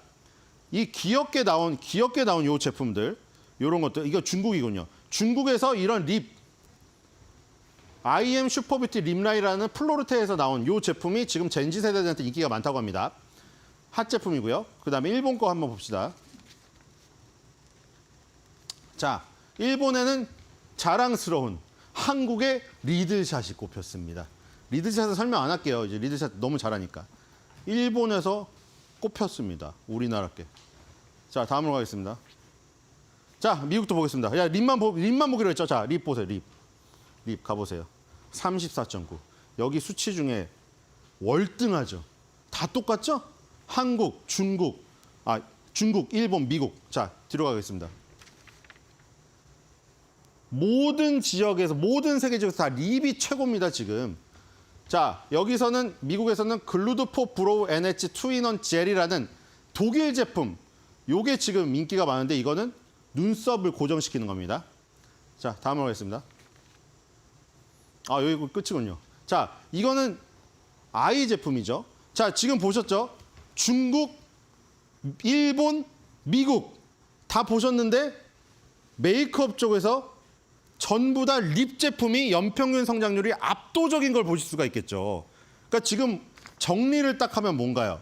우리나라는 그동안 대중국 수출로 화장품을 대기업이 팔고 있었는데 이제는 중소 브랜드가 중국이 아닌 일본, 미국향으로 팔고 있고 특히나 제품에서 뭐가 있다 차별화가 립 제품이 강세를 띠고 있다는 거죠. 그러니까 립 포인트 메이크업이 굉장히 강세를 띠고 있는 겁니다. 우리가 코로나로 2년 동안 마스크를 하고 있다가 사람들이 눈화장만 하고 있다가 이 마스크를 딱 벗었어요. 그러니까 여기를 굉장히 하고 싶은 거예요. 그래서 립 제품이 굉장히 강세를 띈 겁니다. 그리고 립 포인트 메이크업이 옛날 그 우리 어른들은 얼굴을 막 덕지덕지 진하게 화장하는 걸 좋아했어요. 근데 이 젠지 세대는 가볍게 포인트 메이크업으로 하는 걸 좋아하거든요. 그래서 올리브영이라든가 다이소의 아이패밀리 SC 롬앤의 제품을 보면은 눈 그리고 입 이런데 포인트로 메이크업을 딱 찍고 산뜻하게 가는 걸 원하는 거지. 옛날에 무슨 기초 화장품부터 색조 화장까지 무슨 20단계가 있어서 덕지덕지 보다가지고 완전 벽돌로 뒤집어 쓴 듯한 그런 두꺼운 화장은 싫어한다는 거예요. 안 한 듯 한 듯한. 그러니까 그거 있거든요. 탕후루 같은 입술인데 만지면 매트한 게 있어요. 그런 기술력이 지금 뜨고 있는 거죠. 그래서 우리가 지금 새로운 시장으로 아까 전에 나온 것들 있잖아요. 터키라던가 동남아시아. 이런 데도 젠지 세대들, 거기서 불리우는 젠지 세대들의 특징이 똑같습니다. 전부 다 중소 인디 브랜드들, 그다음에 립 포인트 제품. 요런 거를 선호하기 때문에 만약에 우리가 일본이나 미국에서 성공한 이 방식을 그대로 그 4가지 유망 시장에 적용을 시키면은 거기서도 성공할 가능성이 있습니다. 그래서 K-뷰티의 성공, 어떤 지금 그 스토리는 계속될 수 있다. 이렇게 생각을 할 수가 있겠고요. 자, 오늘의 한 줄 매드평입니다. 앵두 같은 내 입술 예쁘기도 하지요.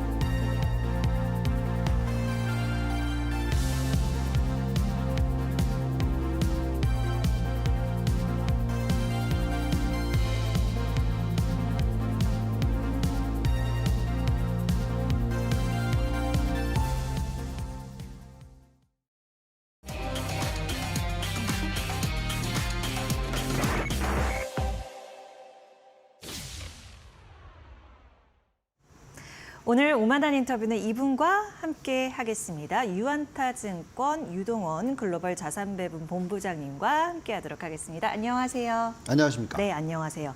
오늘장 그리고 어제 뉴욕 증시도 반등이 나오기는 하는데 네. 일단 7월 증시를 좀 진단을 해볼 필요가 있지 않을까 싶어요. 그렇죠. 예. 사실 상반기에 좀 많이 오르긴 했죠. 그러니까 연초 대비해서 거의 고점을 찍었을 때가 S&P 500이 거의 18% 상승을 했었고 네. 나스닥이 22%나 상승을 했었기 때문에 어떤 조정이 조금 필요하거나 좀 쉬어가는 그런 타이밍이 맞았긴 했습니다. 그래서 지금 7월 달을 보시면 지난주에 제법 많이 하락했죠. S&P 500이 하락을 했고 2% 가까이 그리고 네. 나스닥 100 같은 경우는 거의 4%나 하락을 하는 모습을 예. 보여주면서 상당 부분의 어떤 수익률을 되돌려 놨습니다. 근데 이제 재밌는 모습은 네. 여기 보시면 이제 러셀 2000이 그러니까요. 지난 한 달 동안에 8%나 오르면서 예, 상반기 전혀 못 올랐는데 그러니까요. 예, 다르게 전개가 되는 하반기에만 지금 8% 오르면서 이 상승폭을 높여가는 그런 모습이 나오고 있습니다. 어제 반등에도 중소형주가 못 오르는 듯 하다가 또 다시 쫓아가는 그런 모습도 보여주고 있어요. 그래서 이런 모습을 보면서 이제 저희가 판단할 수 있는 거는 아무래도 조정이 좀 필요해서 조정이 일어났던 거다. 그렇지만 중소형주가 이렇게 상승을 하고 있고 또 전체적인 어떤 펀더멘털적인 부분을 놓고 봤었을 때 이 조정이 그렇게 오래 갈 것 같아 보이지는 않는구나. 이렇게 저희는 판단할 수가 있겠고요. 그렇기 때문에 이런 조정에서 어떻게 포트폴리오를 짜고 투자를 늘려나가셔야 되는지가 상당히 중요한 타이밍이다라고 말씀드리겠습니다. 본부장님, 네. 일단 제가 조정 이유를 여쭤보려고 했는데 조정이 필요해서 조정이 나온 거다 이렇게 말씀해 주셨잖아요. 그래서 그 부분에 대한 설명이 조금 더 저는 듣고 싶고 네. 여기에다가 단계에 좀 그칠 수도 있다. 그 근거를 좀 네. 알고 싶습니다. 그러니까 뭐 설명을 드리자면 지난 10년 동안에 미국 S&P 500의 연 평균 수익률이 얼마냐면요. 네. 10% 좀 넘어요. 연평균 수익. 예, 연평균. 그리고 또 대선이 있는 해에 수익률은 15%. 특히 이 공화당이 당선됐을 때가 좀 더 높은데 예. 15% 정도 나옵니다. 근데 상반기에 18%나 올렸잖아요. 예, 그럼 또 너무 많이 땡긴 거죠. 아, 예. 예, 그리고 또 ROE, 자기자본 이익률이 지금 한 S&P 500이 20% 좀 넘는데 20% 올라가면 많이 올라가는 거예요. 그래서 거의 그 정도 근처까지 상반기에 다 땡겼으니까 좀 쉬어가야 되기 때문에 쉬어간다라고 말씀을 드리겠고요. 자, 그렇다면 좀 조정이 있는데 이 조정이 그러면 오랫동안 가느냐 하는 부분에 있어서는 펀더멘털이 중요합니다. 네. 지금 여기 나와 있는 2024년 2분기와 지금 이거는 이제 2024년 전체와 2025년 숫자인데요. 보시면은 이익 증가율이 높아지고 있어요. 네, 그러니까 1, 4분기에 5% 성장률이 지금 2, 4분기가 얼마로 올라가고 있냐면 9%. 그리고 연간으로는 11%. 네. 그리고 또 내년에는 14.7%. 계속 올라가고 있죠. 그렇네요. 그러니까 이렇게 이익이 올라가는 추세에 있을 때는 보통 시장이 조정이 온다 하더라도 오래 가지 않습니다. 그리고 또 지금 러셀 2000의 움직임을 보시면은 러셀 2000이 시장을 막 끌고 올라갈 것 같아 보이지만 꼭 그렇지만은 않아요. 가끔씩 S&P 500의 퍼포먼스를 쫓아가고 그리고 또 다시 쉽니다. 그래서 결국 주도주는 S&P 500이고 러셀 2000은 이제 쫓아가는 모습이다라고 보시면 될 것 같고요. 네. 자, 그런 가운데서 굉장히 중요한 포인트는 이익이 늘어나려면 경기가 어떻게 돼야 되겠습니까? 안정적이어야 되겠죠. 그렇죠. 예, 근데 지금 보시면은 뉴욕 연준에서 발표하고 있는 GDP 성장률 전망치가 지금 보시면은 이제 밑에 짙은 색 선이 2분기에 대한 숫자고요. 빨간색 선이 3분기에 대한 숫자입니다. 예. 보시면 빠르게 올라가고 있죠. 그렇네요. 예, 그래서 결론을 내리자면 경제 성장률이 안정적인 모습을 2분기, 3분기에 보인다라는 것은 그만큼 펀더멘털도 계속 좋아질 수 있다라는 부분을 감안한다면 이번 조정이 그렇게 오래 갈 것 같아 보이지는 않는다. 이렇게 네. 말씀을 드릴 수 있을 것 같습니다. 조정이 단기에 그칠 수 있다는 어떤 희망적인 얘기를 들었는데 네. 결국에 그 부분은 조정이 오래 가느냐 마느냐의 판단에는 펀더멘털이 중요하다. 그런데 살펴주신 그래프를 통해서도 2분기, 3분기까지도 계속 이제 우상향하는 모습을 보여주고 있기 때문에 그런 부분에서 우리가 너무 걱정할 필요는 없겠다라는 생각이 이 근거로 제가 이해를 했습니다. 네. 그러면 대형 기술주나 반도체주들 이런 흐름을 좀 짚어봐야 될 것 같은데요. 요거 조정 관련해서는 최근 조정 관련해서 어떻게 보셨어요? 그렇죠. 자, 이게 반도체주나 이런 대형 기술주들, 그러니까 지금 움직임이 굉장히 좋죠. 그리고 만약에 상당히 많은 의견들이 올라왔는데 너무 많이 올랐으니까 빠져야 된다 이런 의견이 올라오죠. 네. 만약 그렇다 그러면 시장이 끝난 거예요, 사실. 왜냐하면 보통은 어떤 사이클이 있으면 주도주가 상승을 하다가 멈추게 되면 그게 사이클의 끝입니다. 그래서 저희가 판단하기에는 여전히 이 사이클이 끝난 거 아니다라고 얘기를 드리는 거고요.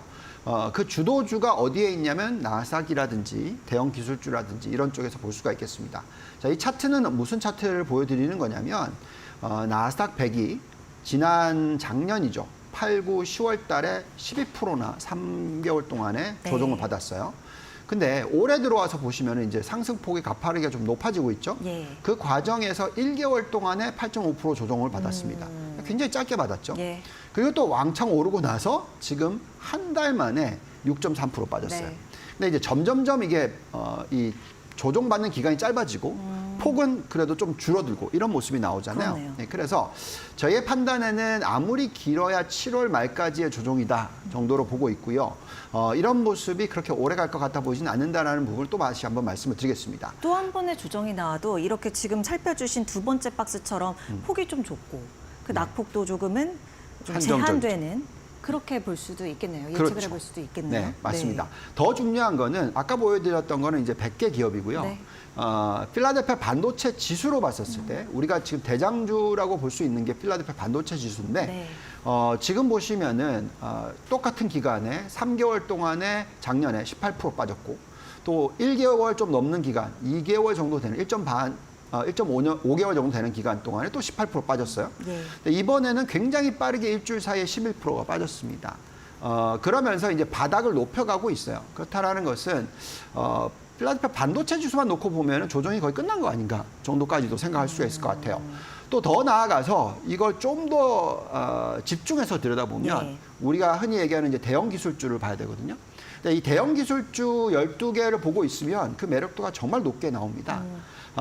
지금 아까 나스닥에 대한 매력도가 높다라고 생각을 하겠지만 그것보다 2배, 3배의 어떤 매력도를 보여주는 게 지금 대형 기술주예요.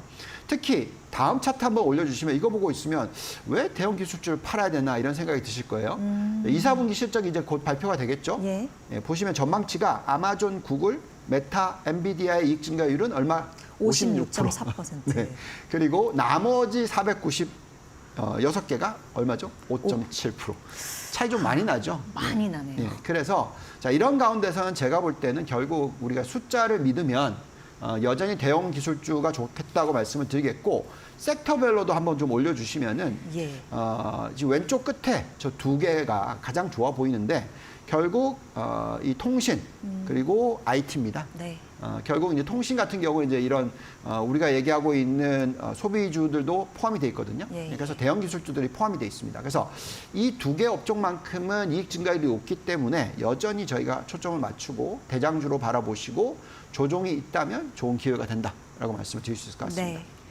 네. 최근에 이제 MS 사태 있었어서 그러면 그 급락 역시나 좀 일시적인 걸로 판단해야 돼요? 어떻게 보고 계세요? 어떤 분들은 이걸 어떻게 해석했냐면 큰일 났다. 예, 클라우드 투자 이게 뭐 제대로 되는 게 맞냐.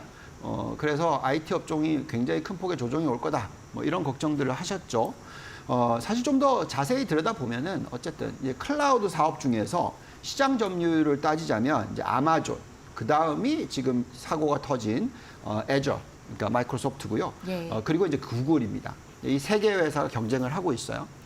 근데 이 장애가 일어났던 게 크라우드스트라이크라는 회사, 그러니까 보안 관련된 회사의 OS하고 이 충돌이 일어나면서 생겼던 현상인데요.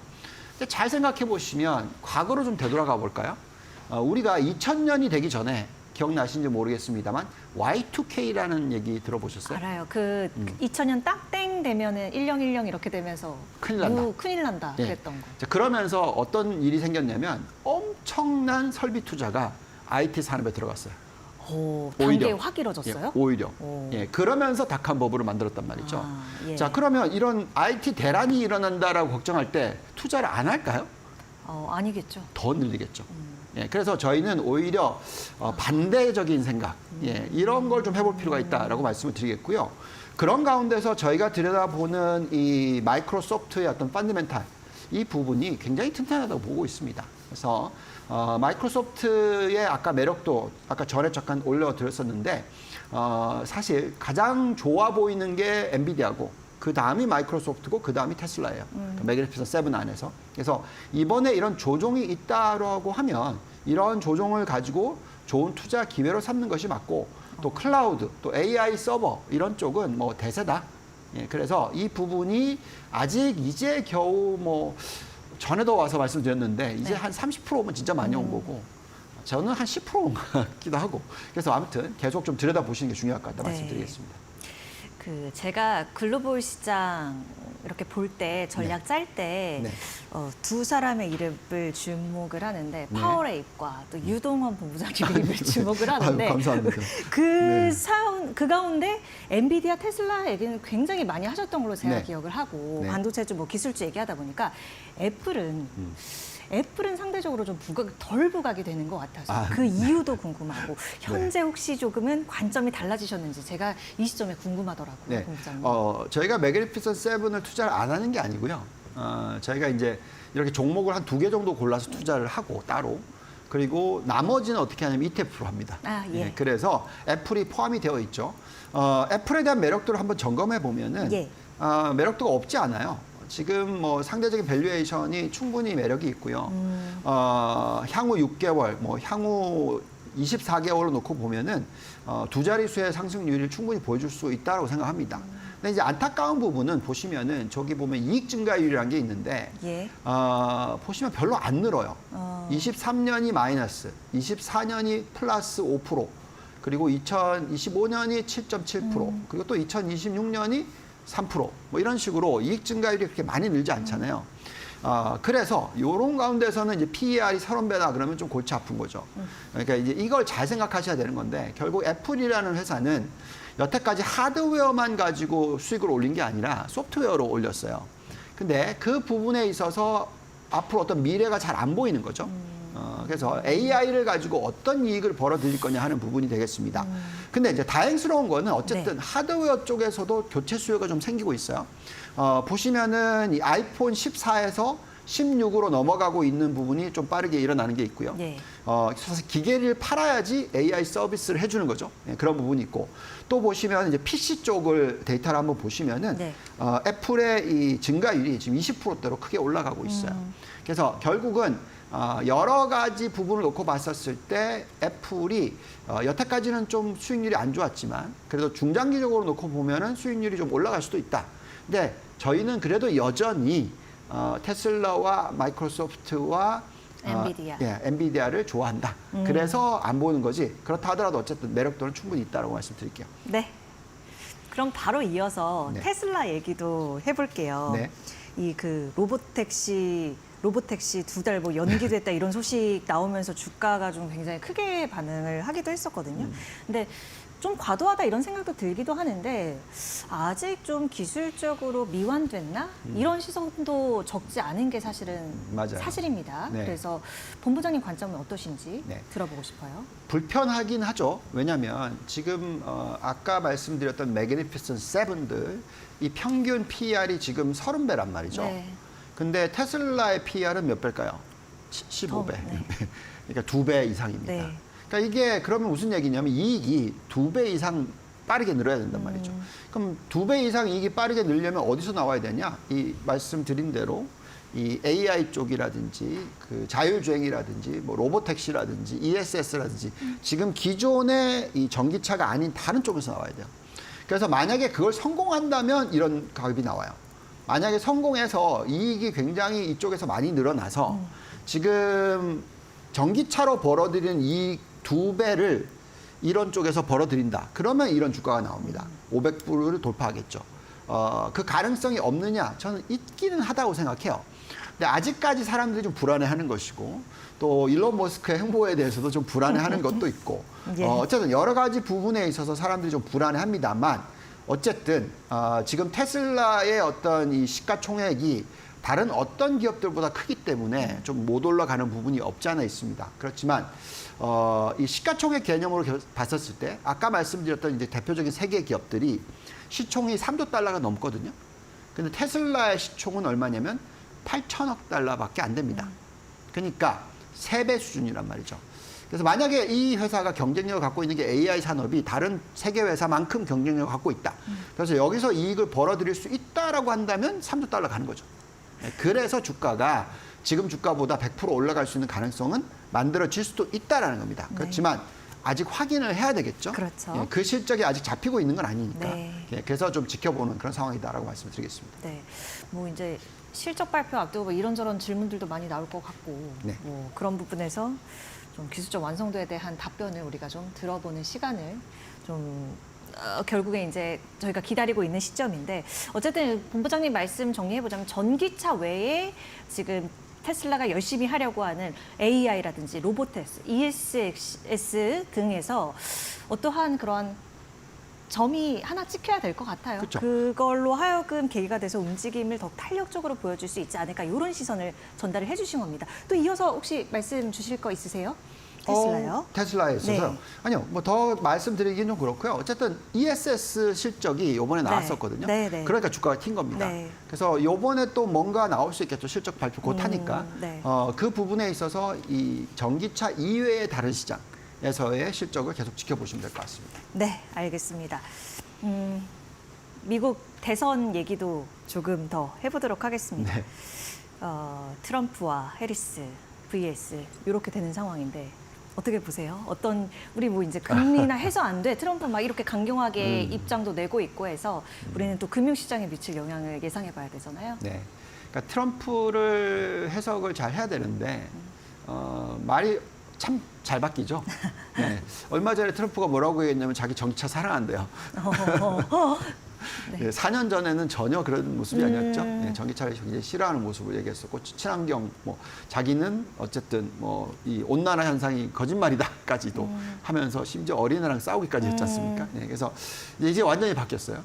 왜 그러냐면 이 전기차는 대세입니다. 예. 예, 친환경도 대세이고요. 그래서 결국 트럼프는 투표를 더 많이 받는 쪽으로 얘기를 가는 거고 여론이 몰리는 쪽으로 간다라고 보시면 되겠고요. 그렇다면 금리를 안 내릴까요? 예, 내리겠죠. 내리겠죠. 예, 그냥 자기가 당선되기 전까지 내리지 말라 이거죠. 네. 좋아지면 안 되니까. 네, 그렇죠. 정권 예, 바뀌어야 돼요. 예, 그렇기 때문에 나오는 발언이라고 생각합니다. 지금 근원 PC 인플레이션, 전체 PC 인플레이션 다 보시면은 하향 안정화되고 있어요. 네. 그리고 앞으로 2%에서 2.5% 사이로서 안정될 겁니다. 자, 이렇게 되면 이제 금리가 5.5% 너무 높아요. 예, 그래서 미 연준 파웰 의장이 금리를 0.25%씩 내려주는 것을 올해 2번, 내년에도 한 2번, 정말 많이 하면 3번. 그래서 앞으로 1년 반 동안에 1%에서 1.25% 정도 내려줄 것 같다라고 저희는 생각하고 있습니다. 그래서 그렇다면은 시장은 너무 이제 트럼프가 즉흥적으로 얘기하는 거에 대해서 관심 가지는 것보다는 네. 장기적인 그림을 좀 생각하시는 게 좋지 않을까 생각이 듭니다. 네, 알겠습니다. 그 앞서 우리 서두에 그 러셀 지수 좀 살펴주셨는데, 네. 그럼 금리 인하 결국에는 뭐 당연히 그 수준으로 가게 된다면 좀 중소형주도 이렇게 대형주의 좋은 기운을 좀 옮겨받아서 이렇게 낙수효과로 더 좋아질 수 있는 가능성이 있는 지수 좀 상세히 짚어주시죠. 네. 그런 부분이 없지 않아 있어요. 그러니까 예를 들면 이제 사이클이 시작됐었을 땐 대장주만 올라갑니다. 그러다가 이제 점점 늘어나고요. 마지막에는 이제 중소형주만 오르고 끝나는 거죠. 그래서 이제 지금 현재 중소형주가 오르는 것이 끝나기 바로 전에 오르고 끝인 건가? 그건 아닌 것 같아요. 그래서 저희가 판단하기에는 중소형주에 대해서 조금씩 늘리는 게 맞지 왕창 늘렸다가 이제 다 털자 이건 아니고요. 예. 결국 지금 보면 자금의 흐름이 많이 중소형주로 들어오고 있는 건 사실이에요. 자, 이런 가운데서 밸류에이션의 매력도를 보시면은 지금 러셀 2000과 S&P 500의 괴리를 한번 보시면은 정말 많이 빠져 있었어요. 그렇기 때문에 다음을 좀 넘겨주시면은 좀 튀어오를 만한 타이밍이었다. 거의 바닥 수준이었다. 네. 그래서 밸류에이션의 매력도가 있다라는 게 중요하겠고요. 근데 그렇다 하더라도 중소형주는 금리에 굉장히 민감합니다. 그래서 금리가 빨리 떨어져 주면은 좋겠지만 그렇지 않을 것 같아요. 그리고 빨리 떨어져 주면 또 문제가 되는 게 경기가 안 좋아지는 거거든요. 그래서 미국 10년 국채 금리의 추이를 보면 천천히 떨어질 거라는 것을 감안하셔야 됩니다. 예. 그리고 그 다음을 좀 넘겨주시면 중소형주 안에서도 중요한 부분은 뭐냐면 IT 업종이 좋아요. 예, 그래서 중소형주도 실적에 뒷받침되는 걸 보면서 투자하는 게 중요하겠고 예. 점차적으로 늘려가는 게 중요하겠습니다. 그래서 지금 IWM이라는 러셀 2000의 매력도를 들여다봤었을 때 저희가 올해 연초에는 투자를 하지 말라고 했어요.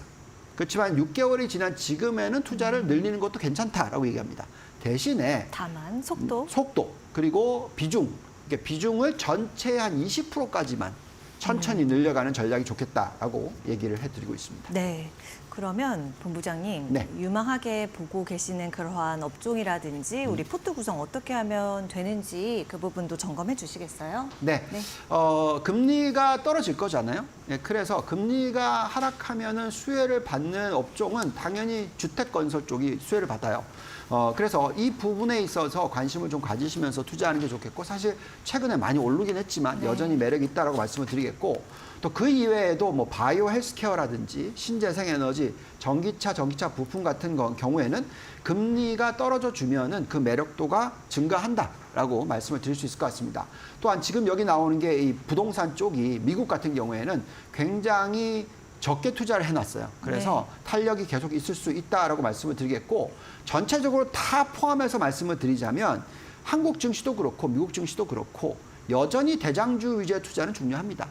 그게 분명히 반도체이고 반도체 이외의 IT 업종이고 AI 관련된 산업이다라고 말씀을 드리겠고 또 한국은 전기차 부분에 있어서도 좀 매력도가 있다라는 부분까지 더하면서 지금은 여전히 대장주 위주의 투자 그리고 조금씩 이제 투자의 패턴을 늘려나가는 것은 괜찮은 전략이다라고 말씀을 드리겠습니다. 네, 알겠습니다. 우리 포트 구성 또 어떻게 해보면 좋을지 어떤 전략으로 대응해보면 좋을지 유동훈 본부장님과 함께했습니다. 고맙습니다. 감사합니다.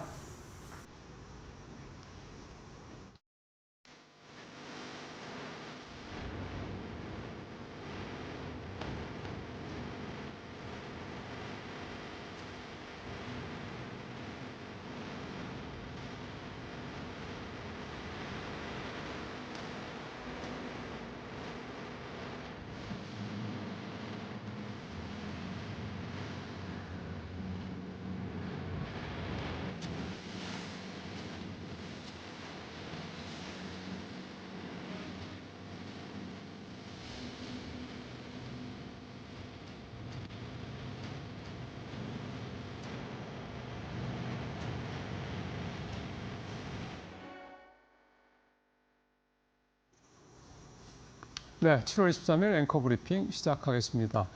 오늘 중국 좀 거시 얘기를 좀 해보도록 하겠습니다.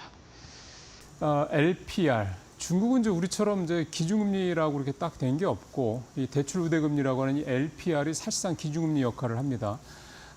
사실은 최근에 기준금리를 내릴 것이라는 얘기가 거의 없었는데 전격적으로 어제 중국 당국이 LPR 금리를 내렸습니다.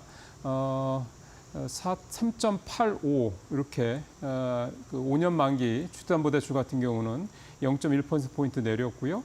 그다음에 1년 만기 일반 대출 같은 경우 3.45에서 3.3으로 역시 0.1%포인트 각각 내렸습니다.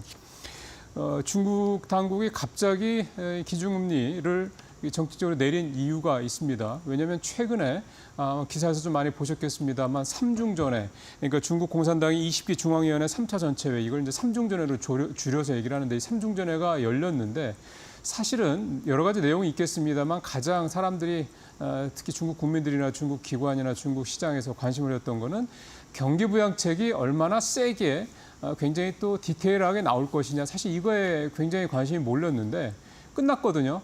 근데 나온 게 없습니다. 굉장히 실망감이 많아졌고 시장에서 주가도 떨어지고 여러 가지로 부정적인 얘기들이 많이 나왔죠. 그러다 보니까 서둘러서 당국에서 이렇게 원래 예정에 없었던 거의 뭐 내릴 거라고 예상을 하지 않았던 LPR 금리, 즉 기준금리를 내린 겁니다. 그럼 중국의 경제 상황이 도대체 어느 정도길래 이렇게 했을까요? 실제로 다음 표를 한번 보면서 현재 중국의 매크로 지표 몇 가지를 좀 살펴보도록 하겠습니다.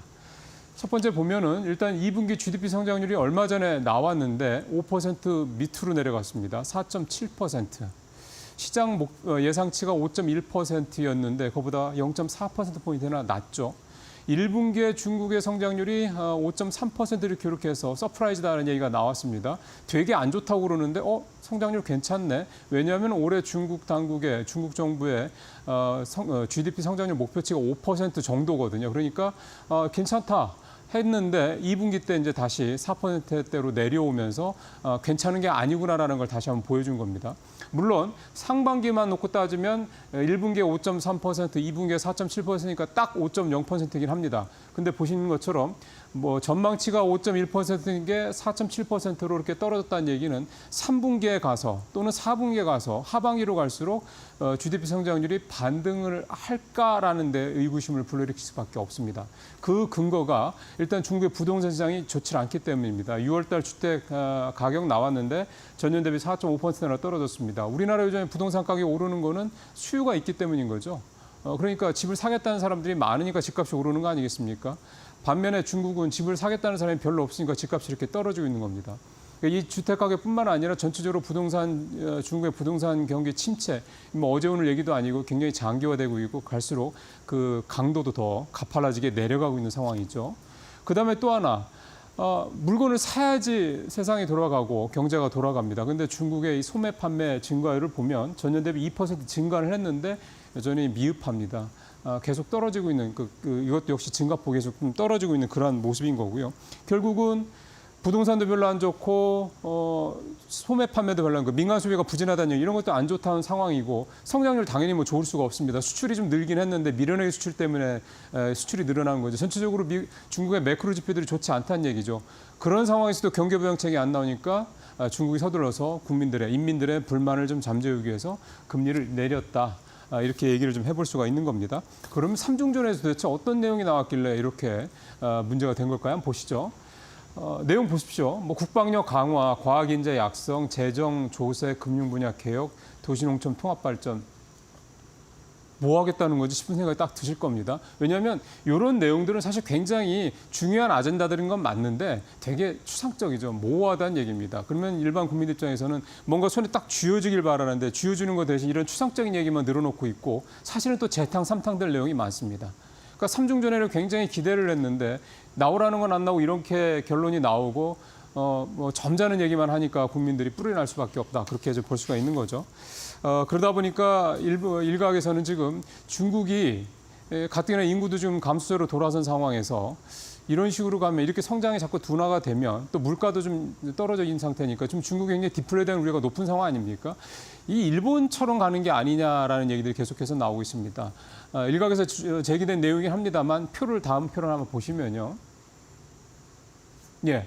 중국의 국채금리가 5년 전과 현재를 좀 비교한 건데요. 5년 전에 국채금리가 3% 이상, 4% 중간 사이로 이렇게 국채금리가 유지가 됐다고 하면 지금 5년 사이에 중국의 국채금리가 이거보다 거의 2%포인트 가까이 떨어진 상태가 되고 있습니다. 1%포인트 가까이 떨어진 상태가 되고 있습니다. 국채금리가 계속 내려가고 있다는 얘기죠. 국채값이 올라가고 있다는 얘기인데 국채값이 올라간다는 얘기는 국채에 대한 수요가 늘어난다는 얘기긴 합니다. 그러니까 미국으로 따지면 되게 좋은 얘기일 수도 있는데 뭐 그만큼 미국의 국채를 사겠다는 사람들이 많다는 건데 중국은 또 다르죠. 결국 내부에서 중국에 대한 중국 국채를 사겠다는 어떤 매수자가 나타난다는 얘기는 뭐냐면 결국은 믿을 거는 중국 국채밖에 없다. 왜냐하면 중국이라는 나라가 망하진 않을 테니까 그 얘기가 되는 건데 이렇게 된다면 결국은 계속해서 이렇게 국채금리가 떨어질 수밖에 없는 거고 이게 바로 이제 일본의 과거 30년 상황이라고 비슷하게 가고 있다 이런 얘기가 되는 겁니다. 결국 이게 계속 국채금리가 떨어지고 물가도 떨어지고 성장률도 떨어지고 일본과 같은 장기 저성장 상황, 소위 말하는 디플레 상황이 중국에서 벌어질 수 있는 게 아니냐 이런 우려가 좀 나오고 있다 이런 얘기가 좀 되는 거죠. 어쨌든 지금 중국의 이 거시지표 상황은 상당히 좀 불안한 게 사실입니다. 사실은 올 상반기 초중반에 중학개미라는 이제 표현이 나오면서 중국에 대한 투자를 하신 분들이 꽤 많았고요. 사실은 중국 주식시장도 중국의 당국의 대대적인 어떤 증시 부양책이라든가 또 한 1조 원 규모의 채권을 주시장에서 사들이겠다. 그러니까 결국 이제 주시장이 그만큼 1조 위안이죠. 우리로 따지면 뭐 180조가 넘는 돈이니까. 이걸 시장에 이제 유동성을 더 공급을 하겠다 이런 얘기들이 나오면서 사실 잠깐 반등한 것도 사실이긴 한데요. 뭐 최근에 비아디 같은 이런 중국의 전기차들에 대한 우리 중학개미분들 주식도 많이 샀다는 얘기도 좀 들리고 있고. 근데 주식시장도 사실은 이런 매크로 상황을 놓고 본다고 그러면은 안정적으로 계속해서 우상향을 한다라고 보기에는 상당히 좀 어두운 내용들이 많습니다. 결국은 이런 상황, 이런 디플레에 준하는 이런 상황들을 중국 당국이 그 이상으로 끌어올리지 않는다면 중국 경제에 대한 또는 중국 주식시장이라든가 중국 주식에 대한 투자에 대한 부분은 좀 심각하게 고려를 해봐야 되지 않을까 그런 생각이 좀 듭니다. 오늘 앵커 브리핑 여기서 마치겠습니다. 시장에서 뭐 외국인 기관 양주체가 끌어주고 있기는 한데요. 그 정도가 크지는 않습니다. 강도가 좀 떨어졌어요. 네, 그래서 코스피 코스닥 역시나 이 탄력도도 조금 둔화한 상태입니다. 오후장 어떻게 전개될지 궁금해지는 시점이네요. 네, 예, 뭐 시장 이렇게 좀 힘든 상황 가고 있습니다. 일단 이번 주 후반부터 시작되는 실적 발표 내용 좀 보시면서 천천히 좀 마음을 좀 가다듬으실 필요가 있다라는 생각을 좀 해보게 됩니다. 네, 저희는 내일 이 시간에 인사드릴게요. 함께해 주신 여러분 고맙습니다. 고맙습니다.